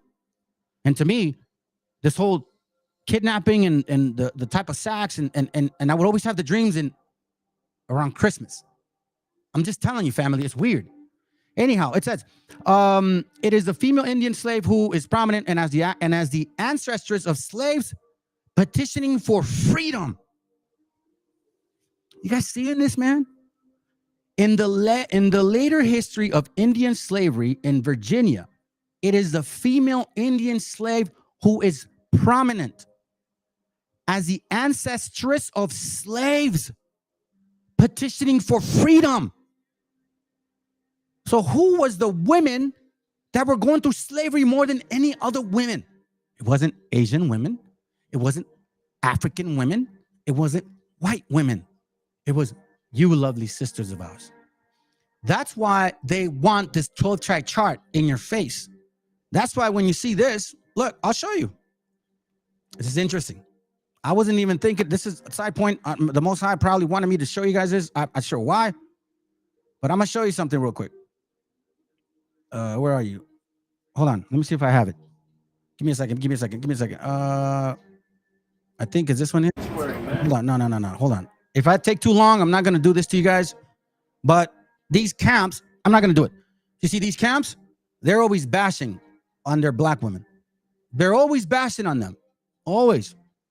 And to be quite frank, they are really the ones that are being the most promiscuous, them and so-called white women, body counts and all that. So that's your spirit. Go ahead. But see, our women don't roll that way, which is why they kidnapped you women, which is why you were so valuable to them, which is why I get sad and at the same time angry when I see so-called African-American women that kind of look like us, because I know that this happened to you. And that's why it's usually the woman, when it's a black woman or African-American woman, that says they were native because the mom, not because the dad. And usually the wobbles, they base it on the maternal, not the paternal. You'll hear it themselves, which is why our native sisters, you know damn well that our sisters, you would not leave your children. A very small portion of y'all will, but our sisters usually don't do that. There you go. Let me read that for you, sis. Let me get that for you. Hold on, let me get it. Hold up. I'll use the sword. Deuteronomy chapter 23, verse 15. Give me a second. If you guys have some scriptures that you want to share and it does connect with this, please, by all do, share it with me. All right, I'll read it for y'all. It says, Deuteronomy chapter 28, verse 15. Thou shalt not deliver unto his master the servant which is escaped from his master unto thee. Damn. Do you know what this is saying? Watch this. It says, watch. It says here, if a slave run away from their owners and comes to you for protection, do not send them back. Did you guys do that? Did they do that? No. I have many books of natives talking about African Americans who learned their ways and would hang out with them and act Indian. And then when it was time to make some money, they would actually turn on the Indian. They would dress up like us, feathers and all, and then bam, put them in slavery. Psh, wicked. Deuteronomy 24:7. Let me see what it reads this. It says, if any of you kidnap Israelites and make them your slaves or sell them into slavery, you are to be put to death. In this way, your nation will get rid of this evil. So as you can see, I'll praise this is because you're going to see that those are the script. Well, not that exactly, but it's going to be a precept. So let me finish this. In the latter history of Indian slavery in Virginia, it is the female Indian slave who is prominent as the ancestress of slaves petitioning for freedom. If you guys read Black Indians, it also talks about that the Moors and Africans were going into Mexico and South America, kidnapping our sisters as well. Let's continue. For if she had been enslaved unlawfully, her descendants in the female line were free. You see that? In 1962, partis equitur ventrum was a law that was passed because of the 1961, it was a retribution act. It was a retaliation act because apparently our native brothers and sisters supposedly killed a bunch of them. So they retaliated, passed an act the year before, and then the following year enslaved all our women and children. That was a law. If I have time, I'll bring the book, okay? And matter of fact, Alicia, but remind me of the book. It's about the what I just mentioned, okay? Just remind me of it if you can too. It says here, now, for if she had been on, let me see, in accordance with the axiom of the civil law, partis sequitur ventrum, which was accepted generally, except in Maryland, for a few years, 1664, 1681. We're almost done, fam. So now here's one more book. This one here, to confirm what's going on. Because as you can see, the dates show that the native, our sisters were the ones going through slavery. Perpetual, right? And you saw that the Negro was the overseer, then the white woman, then us, right? Okay. This is from Virginia, the Old Dominion. Page 88. It reads, the last of this month of August 1619, that marked the establishment of civil liberty and self-government, saw also the introduction of a new class of immigrant laborers. These were Negroes, listen, whose services, it now appears, were indentured, as in the case of whites from England and Europe. Previously, it had been generally accepted that they were sold to the colonists as slaves, while the bringing of them had been ascribed to the Dutch. You see my point, fam? Full circle now, right? Okay. Recent research, however, has cast a new light upon the transaction. According to the available records, these Negroes may not, hold on a second, let me magnify it. My bad, I apologize. Hold on, I don't like that. My bad, I did the work. My apologies. Okay. See you real quick. There it goes. It says here, recent research, however, has cast a new light upon the transaction. According to available records, these Negroes may not with certainty be called slaves, for there is no proof that their persons were called as property or on terms any different from those of white laborers whose services were engaged under public and private ownership from various lengths of time. On the contrary, the evidence clearly points to the customary indenture. For Virginia, remember, Dutch were there, Black Dutch. Archive shows that throughout the second quarter of the 17th century, meaning late 1600s, like 1680, 1690, like we were reading, right? Negroes were being released. We say that again. Negroes were being released. Gotcha, bitch. At the end of their periods of indenture. Gradually, racial slavery grew out of this condition as the English settlers followed the examples of the Spaniards in West Indies. Hence, the first importation came, blah, blah, blah. You guys can read the book. So now we're seeing that they were not the initial slaves. Let me see this. Let me read this.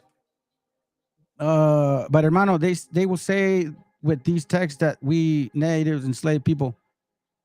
The only record that they could, and they typically use it with this 1619 theoretical thing, the Trial of Tears.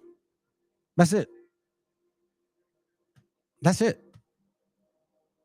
I don't know if those were, because there was a lot of mixing going on, but the very limited amount of natives had slaves.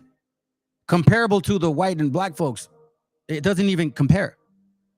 Keep in mind, see, don't fall for that. That's more retaliation than anything. Because I don't see any history where natives were like adamant about fighting the wars with them. There's a lot of history that shows that a lot of people that you wouldn't expect fought in the Civil War. Now, let's go to Isaiah 5:26. I want to show you something, okay? It says, and he will lift up an ensign to the nations from far. So now, I wanted to establish the Dutch, the beginnings, the Swarthy Pete story, where it came from. It's not racist, family.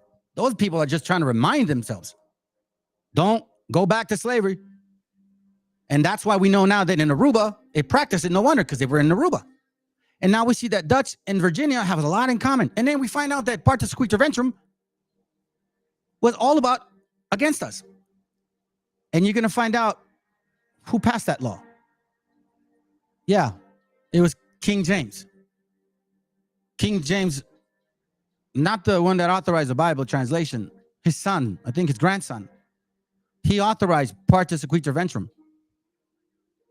That's what happened.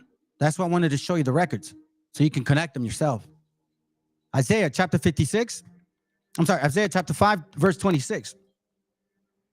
It says, and he will lift up an ensign to the nations from far, and I will hiss them from the end of the earth. So see, the ensign, he will give us a sign of who these people would be. It says that they will be from afar, and he's going to go, psst, hey, come here, from the end of the earth. Watch this. And this ensign also is going to say kind of their character. And behold, they shall come with speed, swiftly. Keywords, family, swiftly. From afar, from the end of the earth. It'll be an ensign. Okay? Don't forget. Let's continue. Now, I want to share this with y'all. In case you don't know this, and I have said before that the fall of Granada really has a lot of key and like clues. So I'm gonna show you something. In the war between the war for Granada started in 1482, and as you can see, it lasted almost 10 years. Okay, but in the 10th year, there was an 8-month siege. Now, this siege started in 1491. As you can see, you can read through it with me. You know what I mean? I'm just looking at the camera. I kind of remembered. And it lasted all the way through October, okay? The same year. 1491 lasted all the way through October. Now, through the Treaty of Granada, that means that they came to an agreement, kind of like if you guys seen the movie, the Conquerors of Jerusalem, or the two kings, they meet, and they're like, hey, man, we could either go to war, and we'll destroy you, or, that's it. So it's like, okay, man, we'll agree with you. So the Treaty of Granada was signed November 25th, 1491. Now I'm going to show you something. Granting them 2 months to the city and the African departure. So this is prior to 1492, okay? There's a relevance to this, fam. Watch this. Now, the same at the end of October, right? The same year as November, Granada gave in. Now, they were given 2 months. Remember this. And then then they walked into Spain in January 2nd of 1492. So follow me on the dates. The year before, at the end of the year, okay? In November, in October it was done, and then they're given from November to January. Watch this. The dates correlate to something. Like I asked the question, do you see what I see? November 25th, December 25th, and January 2nd. Those are actual important dates because in November 26th was when they signed the treaty. They were given already time before, but they agreed finally on paper. Once they were done in October. So why do you think this says in the scriptures? That's why Swarthy Pete and this relates. Revelation 11:10, and they that dwelt upon the earth shall rejoice over them and make merry and shall send gifts one to another. And they that dwelt upon the earth shall rejoice over them and make merry and shall send gifts one to another. Now, keep in mind, fam. Hold on, let me go this way. Sorry. What is celebrated in November 24th? Thanksgiving. What is celebrated in Christmas? And why is New Year's in the first month of December? Because it's a renewing of them. You see, who brought Thanksgiving to us? They did. Who brought Christmas to us? They did. Who brought January, New Year? They did. Now I'm going to show you something. You're going to be surprised. Which is why Revelation says, and they that dwelled upon the earth shall rejoice over them. Why? Because when they came around that time and make merry and shall send gifts one to another. The gifts that they used to push through was us. Send each other gifts. Man, I got a slave for you. Go. 50 slaves, most of them women. Go, man. You got to see the Bible for what it is. Look, I want to point this out. Because I'm going to touch on something. This is Portugal. This is Spain, Grenada. You see, Arago. But look how close Africa is. Right? You see, it says Musulman. Right? Right there. Okay. Now, let's get to a little closer. Now we see Grenada. And now look how close it is here. Ceuta, 1415. Tarifa, 1492. Tarifa means tariff. And I guess that's they call the city because when you port there, they charge you a tariff. Makes sense. But look how close they are to Africa. So now, let's touch on this. Remember, an ensign. Deuteronomy 28:49. The Lord shall bring a nation against thee from far.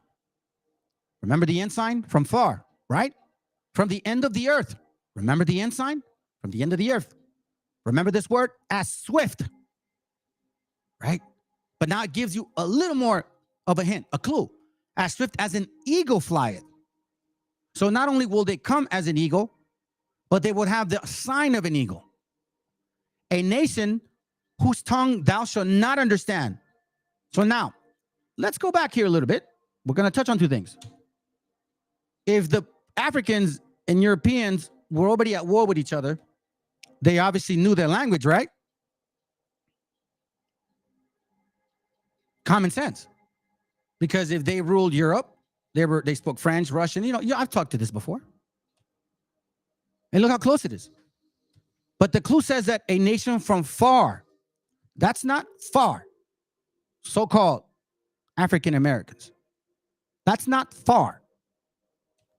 From the end of the earth, that's not the end of the earth. As swift as the eagle flieth, a nation whose tongue thou shalt not understand. And we know now from proof that the nations of Europe, white and black, had the eagle. Yeah, common sense.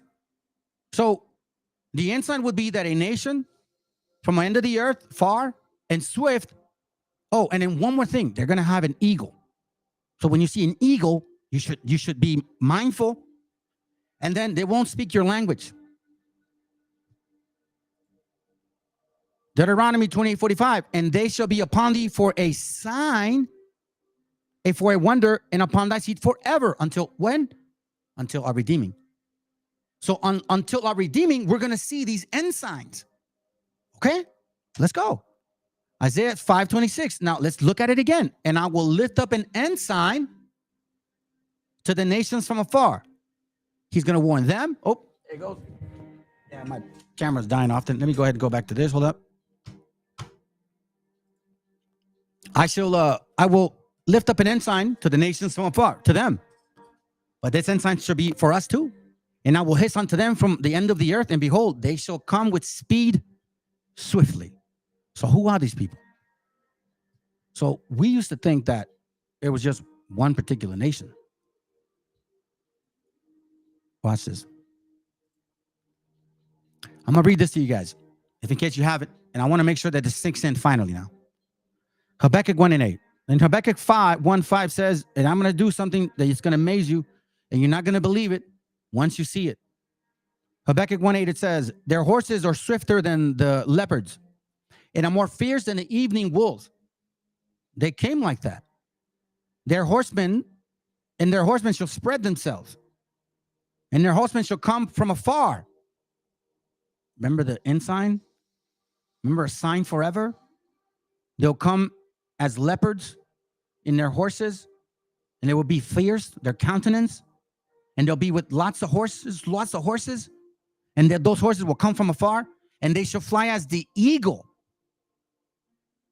that hasted to eat, meaning hungry. And you know that they were starving. Watch this. You see the picture in the back? This is from a book called The Golden Age of the Moors by Arvin Sertima. There is a European scholar that quoted this, and he recorded it. This was recorded in 711 AD. Habakkuk prophesied this in 600 BC. And now we see it again in 2023. 1,300 years apart, each one. The reins of the Moorish horses were as fire, their faces black as pitch, their eyes shone like burning candles. Their horses were swift as leopards and more fierce than a wolf in a sheepfold at night. The noble Visigoths, the white folks, were broken in an hour, quicker than tongue can tell, O luckless Spain, when Spain fell. Remember, their horses were swift as leopards and more fierce than a wolf in a sheepfold at night. Their horses are also as swifter than the leopards and are more fierce than the evening wolves. And they shall fly as the eagle. Who has the eagle, fam? That's right. Jeremiah 5:15. Lo, I will bring a nation upon you from far. O house of Israel, saith the Lord, it is a mighty nation. How quick did they fall over there? Within an hour. It is an ancient nation. This is a hint.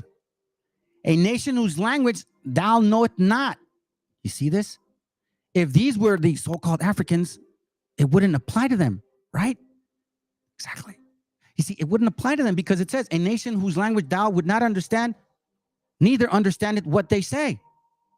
But they were mixing among each other forever, for 800 years. Yeah. Lo, I bring a nation upon you from far. O house of Israel, say the Lord. It is a mighty nation. It is an ancient nation. A nation whose language thou knowest not, neither understandeth what they say. Here's the hint, and here's your answer. Watch this. Deuteronomy 28:36. The Lord shall bring thee and thy king, which thou set over thee, unto a nation which neither thou nor thy fathers have known. So another hint is that you wouldn't know them, and neither would your parents.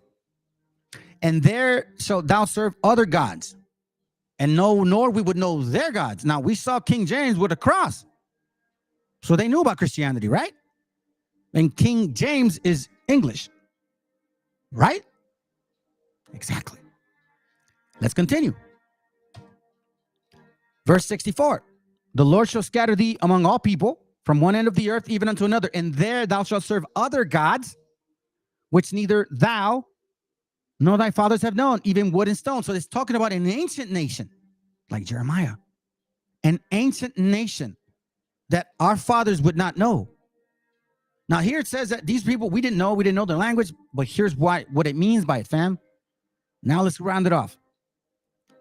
Matter of fact, let me read this first, and then I'll show you. I think Judges should come up.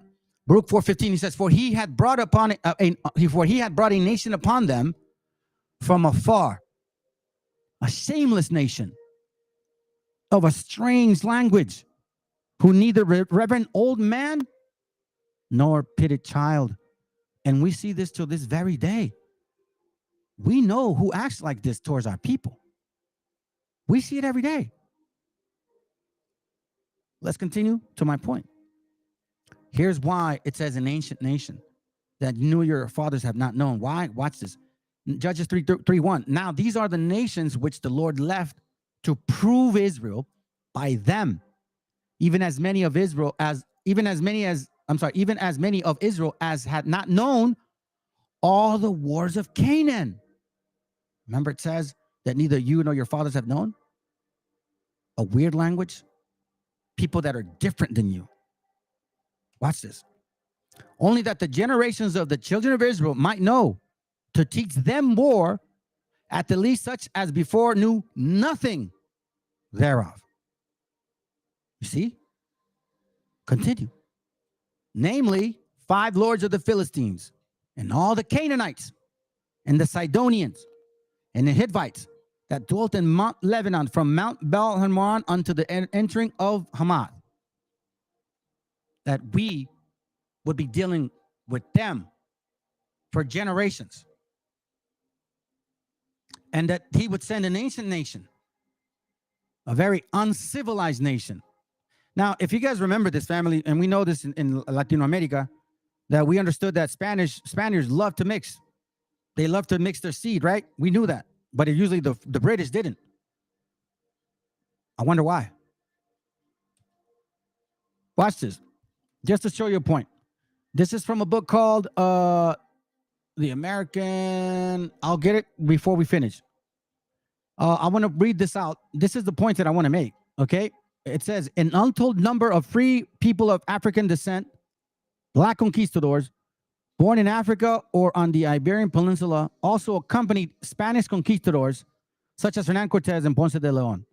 By far, more Africans came with the Spanish and the Portuguese as slaves, servants with varying degrees of freedom, attendants, or armed adventurers. And you can see right here, several armed adventurers. Same book. Indeed, wherever Spain set its flag of conquest in the Americas, Africans helped hold the pennant. Wait a minute.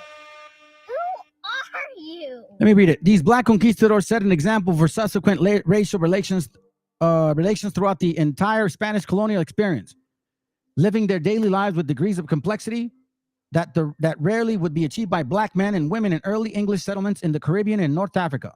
Indeed, wherever Spain set its flag of conquest in the Americas, Africans helped hold the pennant. They participated in the exploration of the lands that would become modern-day Mexico, Costa Rica, Honduras, Panama, Venezuela, Peru, and Chile, as well as Florida, Arizona, New Mexico, and Texas. Men such as Juan Garrido, Esteban, John Rodriguez, Gaspar Llanga, to name a few. That's why the whole thing about Swarthy Pete, that's why they Elizabeth, that's what they would tell you. Si no te portas bien, te van a llevar el Swarthy Pete. Porque estos blancos se llevaban a los negros. Or Africans, however you want to say it. And as their helpers and slave our children and women. Those are facts. Those are not fairy tales. It's not a made-up story. At all. I take my time with these classes families because I really care about my gente. I really care about you guys. And I know how much we have suffered. And even though we do, we still fight. We don't complain. We don't blame. We don't, I want reparations. No, we don't care. We just want our people to be happy, finally go back to our Father and get rid of these people. That's what we care about from the conversations I have. Let me read Baruch again. Baruch 4:9. Check this out. I want you to remember this. I want you to remember that our history in the Bible, our history is in the Bible. Even tales, they're in the Bible. That's why whenever you start reading the Bible and you connect the things that like, oh my God, now I know why, you feel more proud. Watch this. Baruch 4:9. For when she saw the wrath of God coming upon you, she said, hearken, O ye that dwell about Zion. God had brought upon me great mourning. As you guys know, that Zion is like a woman, right? She's our mother, all right? Verse 10, for I saw the captivity of my sons and daughters, with which the everlasting brought upon them. With joy did I nourish them, but sent them away with weeping and mourning. Let no man rejoice over me, a widow and forsaken of many, who for the sins of my children I'm left desolate, because they departed from the laws of God. Verse 13, they knew not his statutes, nor walked in the ways of his commandments, nor trod in the path of discipline in his righteousness. Let them that dwell about Zion come, and remember ye the captivity of my sons and daughters. For now Zion is pleading to the Most High, which the everlasting had brought upon them. So she's pleading for us, right? For he had brought a nation upon thee from far, a shameless nation, of a strange language, who neither reverend the old man nor pitied the child. That's why in Deuteronomy 28:50, it says, of fierce countenance. And we know what happened to our sisters and our children. Fed to dogs, hung on hooks, lynched, burned, thrown overboard, raped, slaughtered. And it still continues. There's 90,000 children still missing that are so-called illegal. They don't give a damn about our people, fam. Who is voting in America? It ain't usually us. It's white and black. Verse 16, these have carried away the dear beloved children of the widow and left her that was alone, desolate, without daughters. So this history that you guys know about the Llorona, that's what it is. That's actually what it is, fam. You see, a lot of us change the folklore. But in reality, La Llorona is basically this land here, for example, crying about the desolation of our children. That's what it is. That's why when you read Sirach, I wrote it down, thank God. La Llorona story. Zion is a woman, and her children are the children of Israel. She is the weeping woman. Which weeping woman? In 2nd Ezra. 2nd Ezra 10:4-41. I'm just going to do two verses. Watch this. Thou sawest the woman mourning, and thou beginnest to comfort her, right? Because this was Ezra seeing a woman. But if you read the chapter, you'll see that this woman was crying over her child. And she's like, woman, why are you complaining over one child? Don't you know Israel lost so many? And she's like, no, but I want to complain, whatever. And then all of a sudden she disappears. So then the interpretation is given to him. So now the angel comes to Ezra and says, thou sawest the woman mourning, and thou beginnest to comfort her, because he did. Verse 44, to the point. This woman whom thou sawest is Zion. And whereas she said unto thee, even she whom thou seest is a city builded. So this woman, this weeping woman, is dying for her children, which is the same story that we know of here. That the Aztecs, the Mexicas or Mexiacas, that Llorona was crying for those children that died at the hand of the Spaniards, of the Euros. Exactly. Check this. Isaiah 49:20. We're almost done. Yeah, almost. I'm going 20 hours. The children which thou shalt have after thou hast lost the others shall say again in their ears, the place is too strait for me. Give place to me that I may dwell. Watch this. Here's the point. Verse 21. Then shalt thou say in thy heart, who had begotten me these, seeing I have lost my children, and I am desolate and a captive, and removing to and fro. And who had brought up these? Behold, I was left alone. These were, had they been. Right? So you're asking. So check this out.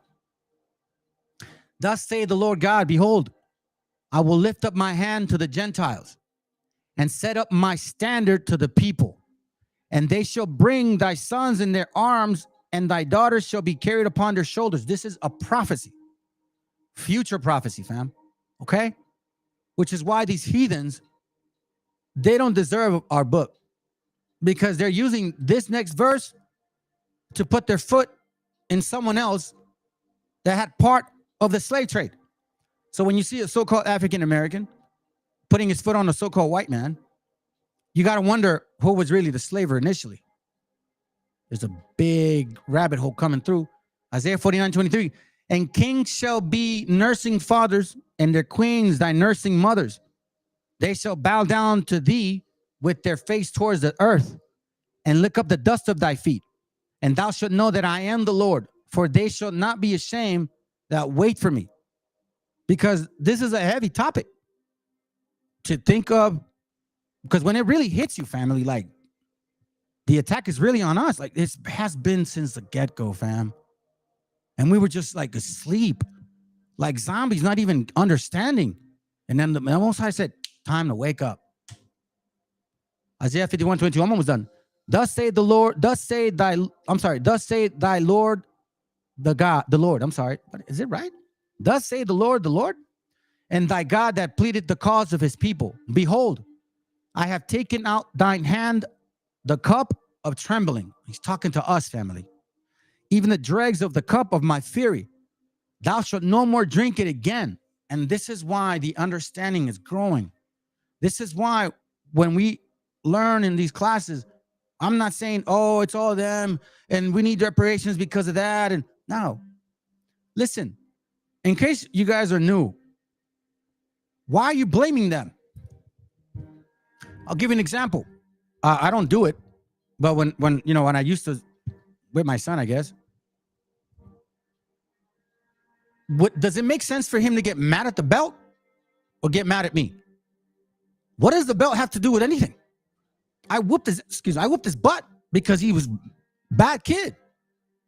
So it would be dumb for him to be mad at the belt. So why are these guys blaming them? Oh, it was your fault. It's you enslaved. No, dummies. It was your fault. If you're a real Hebrew, an Israelite, for real, it was our fault. You have no right. I'm telling you, family, I got no right to even ask for salvation. I got no right. Remember the sister in the Bible that she was having issues with blood, and she just touched the fringes of the Messiah, right? The story. And look, however you want to interpret that, just pay attention to this. She touched the fringes of him because she understood that if she touched him, he would be unclean because she was unclean. So she understood, I'm too dirty to even deserve mercy. Let me just rub your fringes, man, maybe. That's how you got to be. That's exactly what the Most High is asking for. The nerve of you to think that, oh yeah, I'm above. You ain't above nobody, family. Let me remind you guys, we shouldn't be alive. If you're a real Israelite, your ass should be dead. You should be lucky that you even have a chance to repent. So instead of us going out there blaming them, putting our foot down on them, how do you know you're going to make it? And how do you know you even elect? That's dumb. Isaiah 51:22. Thus say the Lord, the Lord, and thy God that pleaded the cause of his people. Behold, I have taken out thy hand the cup of trembling, even the dregs of the cup of my fury. Thou shalt no more drink it again. I'm going to tell you this right now from experience with the alcoholism, that type of lifestyle, man. I don't want that cup anymore, fam. I'm so thankful. I'm so happy that God is removing that cup from me. I don't lose that battle as much. I haven't drank in a while, but I'm just telling you what I battle, my flesh and the thorn. Isaiah 51:23. But I will put it into the hand of them that afflict thee, which have said to thy soul, bow down, manifest destiny. Bow down, go back to your country. Bow down, stop speaking Spanish. Bow down, shut your ass up, you beaner, spig, wetback. This is my country. You better assimilate. Bow down, which have said to thy soul, bow down, that we may go over. What did they do in Florida? And who voted for that? African Americans and Anglo Americans, to get rid of our people. Bow down to go over them. You don't deserve it. You're an illegal immigrant. Who are the gente out there selling paletas, elotes, ice cream? And the nerve of these nations, and I haven't seen, yeah, I have, but mostly a particular one, the topic here, the Swarthys, most of the Swarthys are busting their, like knocking down their actual tents. Bow down, it says, that we may go over. And thou hast laid thy body as the ground. You know, and I know this family because my mother never made more than $8 an hour in her whole entire life of work. And I remember she messed up her ankle, and she couldn't walk. And she still went to work, and she was limping, fam, using the bus because my dad was too busy drinking. And I found her with my friends. We were driving. We gave her a ride. And I know of stories my mom has told me of people saying things to her, saying things to me while I'm with her, saying things to my fathers, to you guys. But I will put up in the hand of them that afflict thee, which have said to thy soul, bow down, that we may go over. And thou hast laid thy body as the ground, as the streets, To them that went over, excuse me. To them that went over. You know why? Because I see our gente every single day doing this. Hola, ¿cómo está, señor? Hey, buenas tardes, bro. I see him every day. You see him on the fields? Who's bowing down? Who's picking up the damn fruits?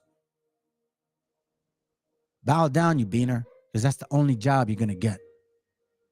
And thou hast laid thy body as the ground, because I have no choice. Pues no hay otro hermano. No hay otro hermano. And thou hast laid thy body as the ground and as the streets to them that went over. Let them continue doing it, fam. Let them. Let them have their reparations. Let them say whatever they want to say. Let them call you Mongols, whatever. It doesn't matter. We continue in this walk because that's what he's asking for. Repentance. Forget the small stuff. Vengeance is of the Lord. Remember the scriptures I've shared with you guys. Don't have any bitterness towards them. What I'm sharing with you is to show you how we develop love. Because when you know that we've been going through this together, that's how we became friends. We're growing up together.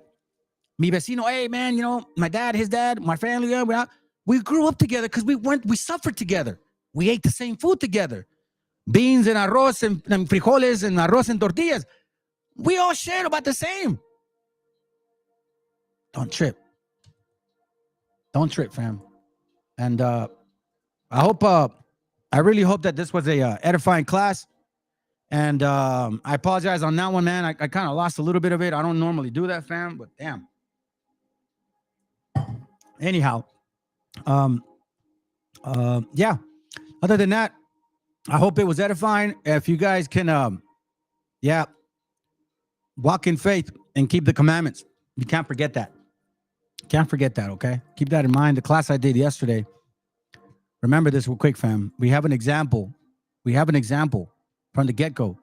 It says, Isaiah 51:1, the Lord said, listen to me, you that want to be saved, you that came to me for help. Think of the rock which you came, the quarry from which you were cut. Think of your ancestor, Abraham, and of Sarah, from whom you are descended. When I called Abraham, he was childless, but I blessed him and gave him children and made his descendants numerous. And I will show compassion to Jerusalem. So keep this in mind. So watch this. So let's not forget. James 2. This thing is right here. Watch this real quick. Where are you at? There it goes right here. James 2:17. So it is with faith. If it is alone and includes no action, then it's dead. Just like love. If you say you love your wife, but you treat her horribly, then you don't love her. Or you say you love your children, but you're never there, then you don't love them. You gotta act. That's why it says next. But someone will say, one person has faith, another has actions. My answer is, show me how anyone can have faith without actions. I will show you my faith by my actions. Do you believe that there is only one God? Good.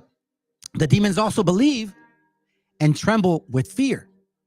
You fool. Do you want to be shown that faith without actions is useless? Watch this. How was our ancestor Abraham put right with God?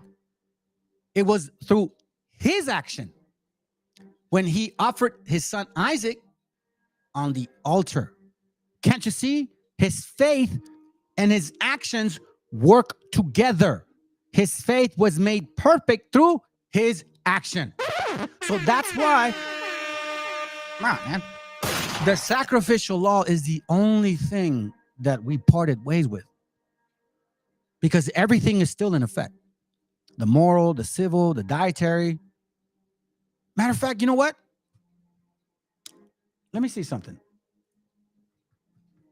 If I don't have it right now, I'll do it in another class. But it's about maybe 4 minutes long. That's cool. I'll do it in another class if I remember. And you know what? Now I'm thinking about it. What was the book called that I was going to bring out? No, I don't have it. I forgot. Okay, fam. All right. Well, other than that, if you guys have anything to say, but by all means, please let me know. What do you guys think? Do you guys think this is a little bit more clear, a little more organized? Do you think it's best that I continue the whole PowerPoint presentation type classes? Do you guys think, or was it better to go the other way?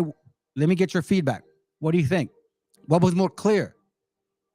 Because what I used to read, I could tell when I'm watching the classes, you can't see the scriptures as well. You would have to magnify it yourself. So I'm trying to accommodate your needs. So is there anything you guys can add? By all means, please do. If you don't want to make a comment today, don't worry about it. Please post something. Now, the only reason I asked you guys to give thumbs up is obviously because so then this okay, perfect. Okay, it was smooth. That's what I want. That's what I want. I want smoothness. So I'm gonna get rid of all the other stuttering stuff. Perfect. What I want is just to be streamlined, continue these classes. And listen, if I say hit the like button, it ain't because this is out of spirit, fam. There's nobody who makes money here. This is our channel. So do whatever you can to get the algorithm to pass to other brothers and sisters. Post it on your Facebook, share it with your friends. Listen, some of your classes, man, I know I'm kind of blunt, and maybe some people don't like it, but the Most High made me this way. So it is what it is. Lord willing, you guys have by the way, I don't sell, I don't obligate you guys to follow my ways. I follow the lunar Sabbath. Okay. You guys do the Sabbath Fridays and Saturdays. As long as we keep the Sabbaths, sooner or later, we'll know more with clarity, just like the scripture said. So happy Sabbath to you guys. Mines will begin tomorrow. Okay. So other than that, you guys have a phenomenal night. Again, enjoy it. Take time, spend with your family. Study, focus, review these things, review these verses, look at these books, pull up the material. These are the things you should show your children, even in your own way, so they can understand. Because this is what we're building. We're not trying to build enemies. We already know what they did, and it was our fault. So now the way we get back on track is by showing love to each other. Just like the opposite of how we were destroying each other. Now we don't got to do that anymore. All right, fam. Other than that, man, appreciate you guys. Let's see. So let me see who's here. Shalom, Rick, Esmeralda, if you're still there, our praises is pleasure to have you here. Elishua, as you know, thank you for the topic. Our praises, brothers. If you could send a prayer out for Elishua's family. Much love to her, man. She brought that point out, and it just triggered this class. So as you can see, we all build together. We all have something to share. So please, if you have any topics, something that is just awkward to you, bring it to us. Because now we know why they would tell you, métete, pórtate bien, si no va a venir el Swarthy Pete, te va a llevar y robar para llevarte a España. Now you know why they said that. So anyhow, all praise, man. Appreciate you guys. Have a good night. And you know how I end it. I'm going to do Matthew 6. If you guys can pray me real quick, then I'll put a song, and then we finish it, okay? The song, I like this song a lot. It's called Hallelujah, and it's because of that, man. All right, so if you guys can, please, moment of silence, I guess. All right, here we go. This is the book of Matthew, chapter 6 and verse 9. After this manner, therefore, pray ye, Our Father, which art in heaven, hallowed be thy name. Thy kingdom come, thy will be done in earth as it is in heaven. Give us this day our daily bread, and forgive us our debts as we forgive our debtors. And lead us not into temptation, but deliver us from evil. For thine is the kingdom, and the power, and the glory forever. Amen. Okay, fam. So here, I got the song for you. Again, look, every song that I play, I want you to know that not this one, but some of them sometimes do say bad words, whatever. But there's a message in them. That's why I use these guys, okay? And several different ones.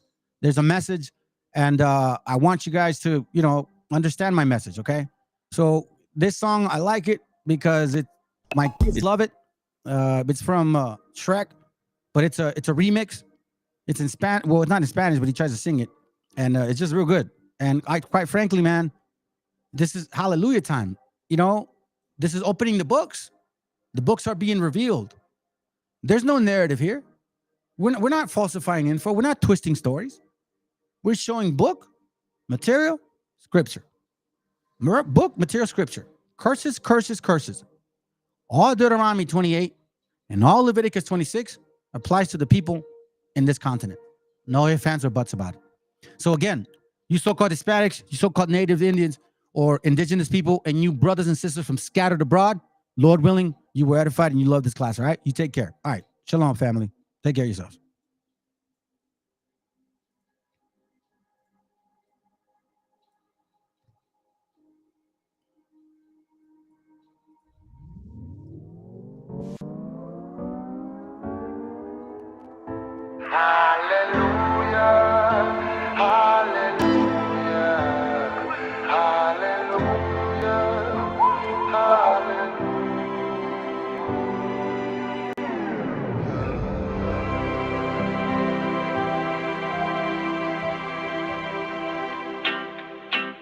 Yeah, man, I real. Oh, no, bitch. We're on the microphone forever and ever. And respect and love. I heard there was a secret chord to David play and please the Lord. But you don't really care for music, do ya? I go like this, do for the fifth, do matter for the major leaf, the Buffalo King composing, hallelujah. Hallelujah, hallelujah, hallelujah, hallelujah. Your face is strong, but you need to prove you're so bathing on the roof. Hey, beauty on the moonlight over you. She teach you a catching chest. She brought your throne, she caught your head. I'm from Rio, let's see through the hallelujah. Hallelujah, hallelujah, hallelujah, hallelujah. Maybe being a heavy flow, I know the room, I walk this floor. I used to never long before I knew you. I've seen your flag on mirror eyes. Love is not a victim, it's a golden, it's a broken. Hallelujah, hallelujah, hallelujah, hallelujah,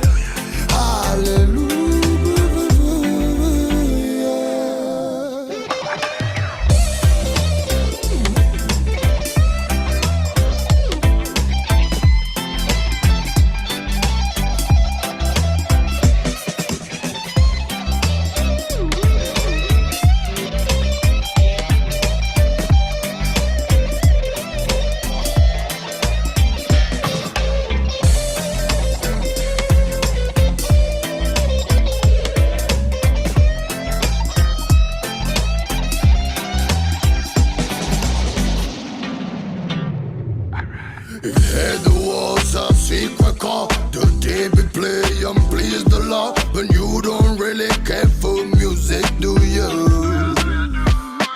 I go like this, do for the fifth, the minor fall, the major lift, the Buffalo King composing. Hallelujah, hallelujah, hallelujah, hallelujah, hallelujah.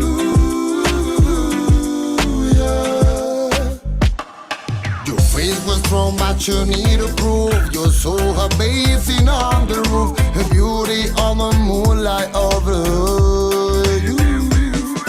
She teach you to a catching chest. You brought your throne, she called your hair, and I'm throwing at you loop. The hallelujah, hallelujah, hallelujah, hallelujah, hallelujah.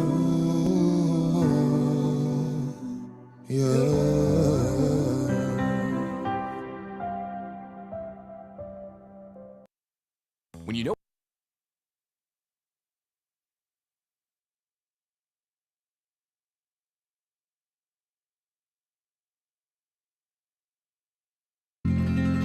Yeah, man, real. This is the music I do forever, never, never. This is Q in the studio. Q nego on the microphone. Sergio Maya, Paquito, son. Blessing for the world, man. I write them, take reggae music soul, yeah. In a Babylon, Lord, Lord, Lord. Hallelujah, Satan, nego. Please. Brilla mi vida como el sol lo hace en el mar. Se mantiene encendida como luz de mi cantar. Son promesas prohibidas las que me van a dañar. Pues mintiendo algún día todo se puede acabar. Y entonces, ¿qué queda de verdad? Mil voces que nos hablan de humildad. Después de tanto tiempo con heridas en el alma, vendí mi soledad para por fin hallar la calma. Bendito todo aquel que con amor destruye el arma del humano radical que de mentira llena el karma. Aquí sigo yo cantando, bailando y sabiendo qué debo de hacer.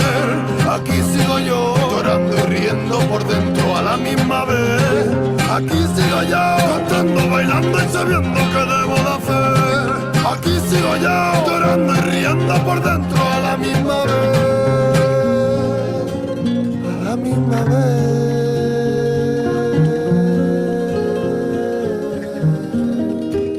Black sound, black woman, black sound.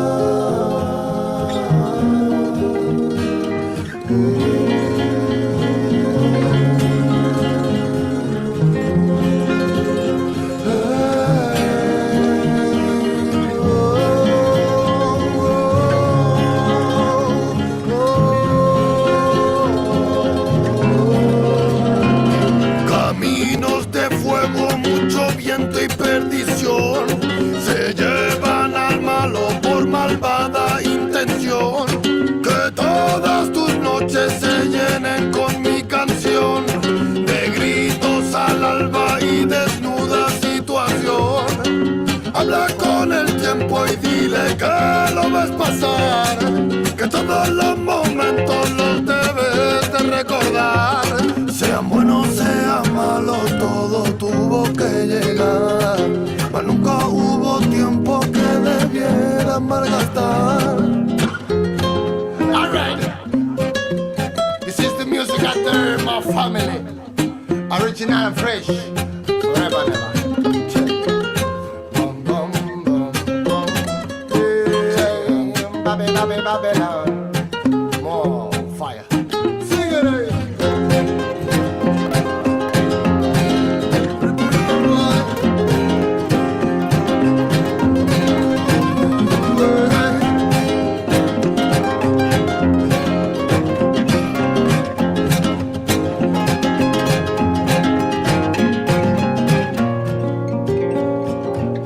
Siempre fieles a lo nuestro. Música del alma, from around the world. Hey, hey. Oh, hey, hey.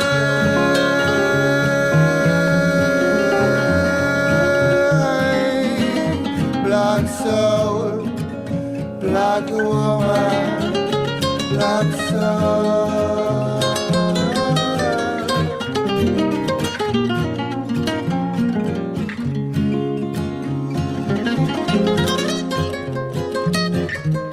Check it out, little.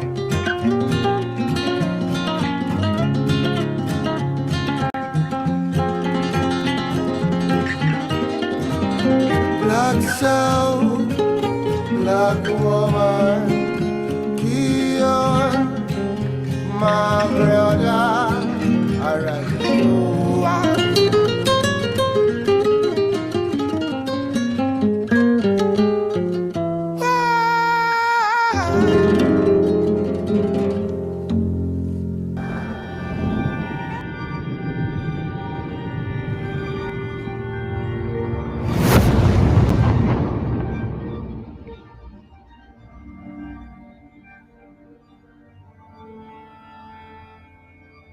y cal, hijo Abre los ojos.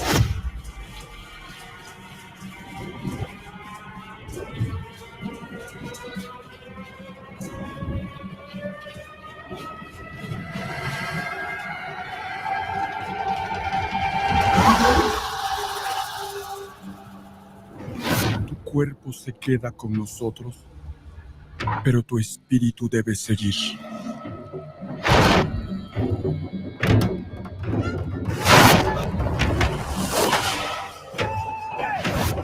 Busca la luz. Aléjate de las sombras. Deja que nuestro dolor sea tu fuerza. Desde aquí iluminamos tu camino.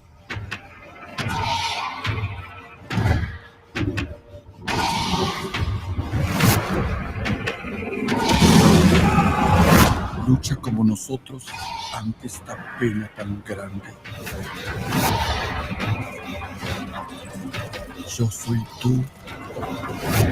Tú eres yo.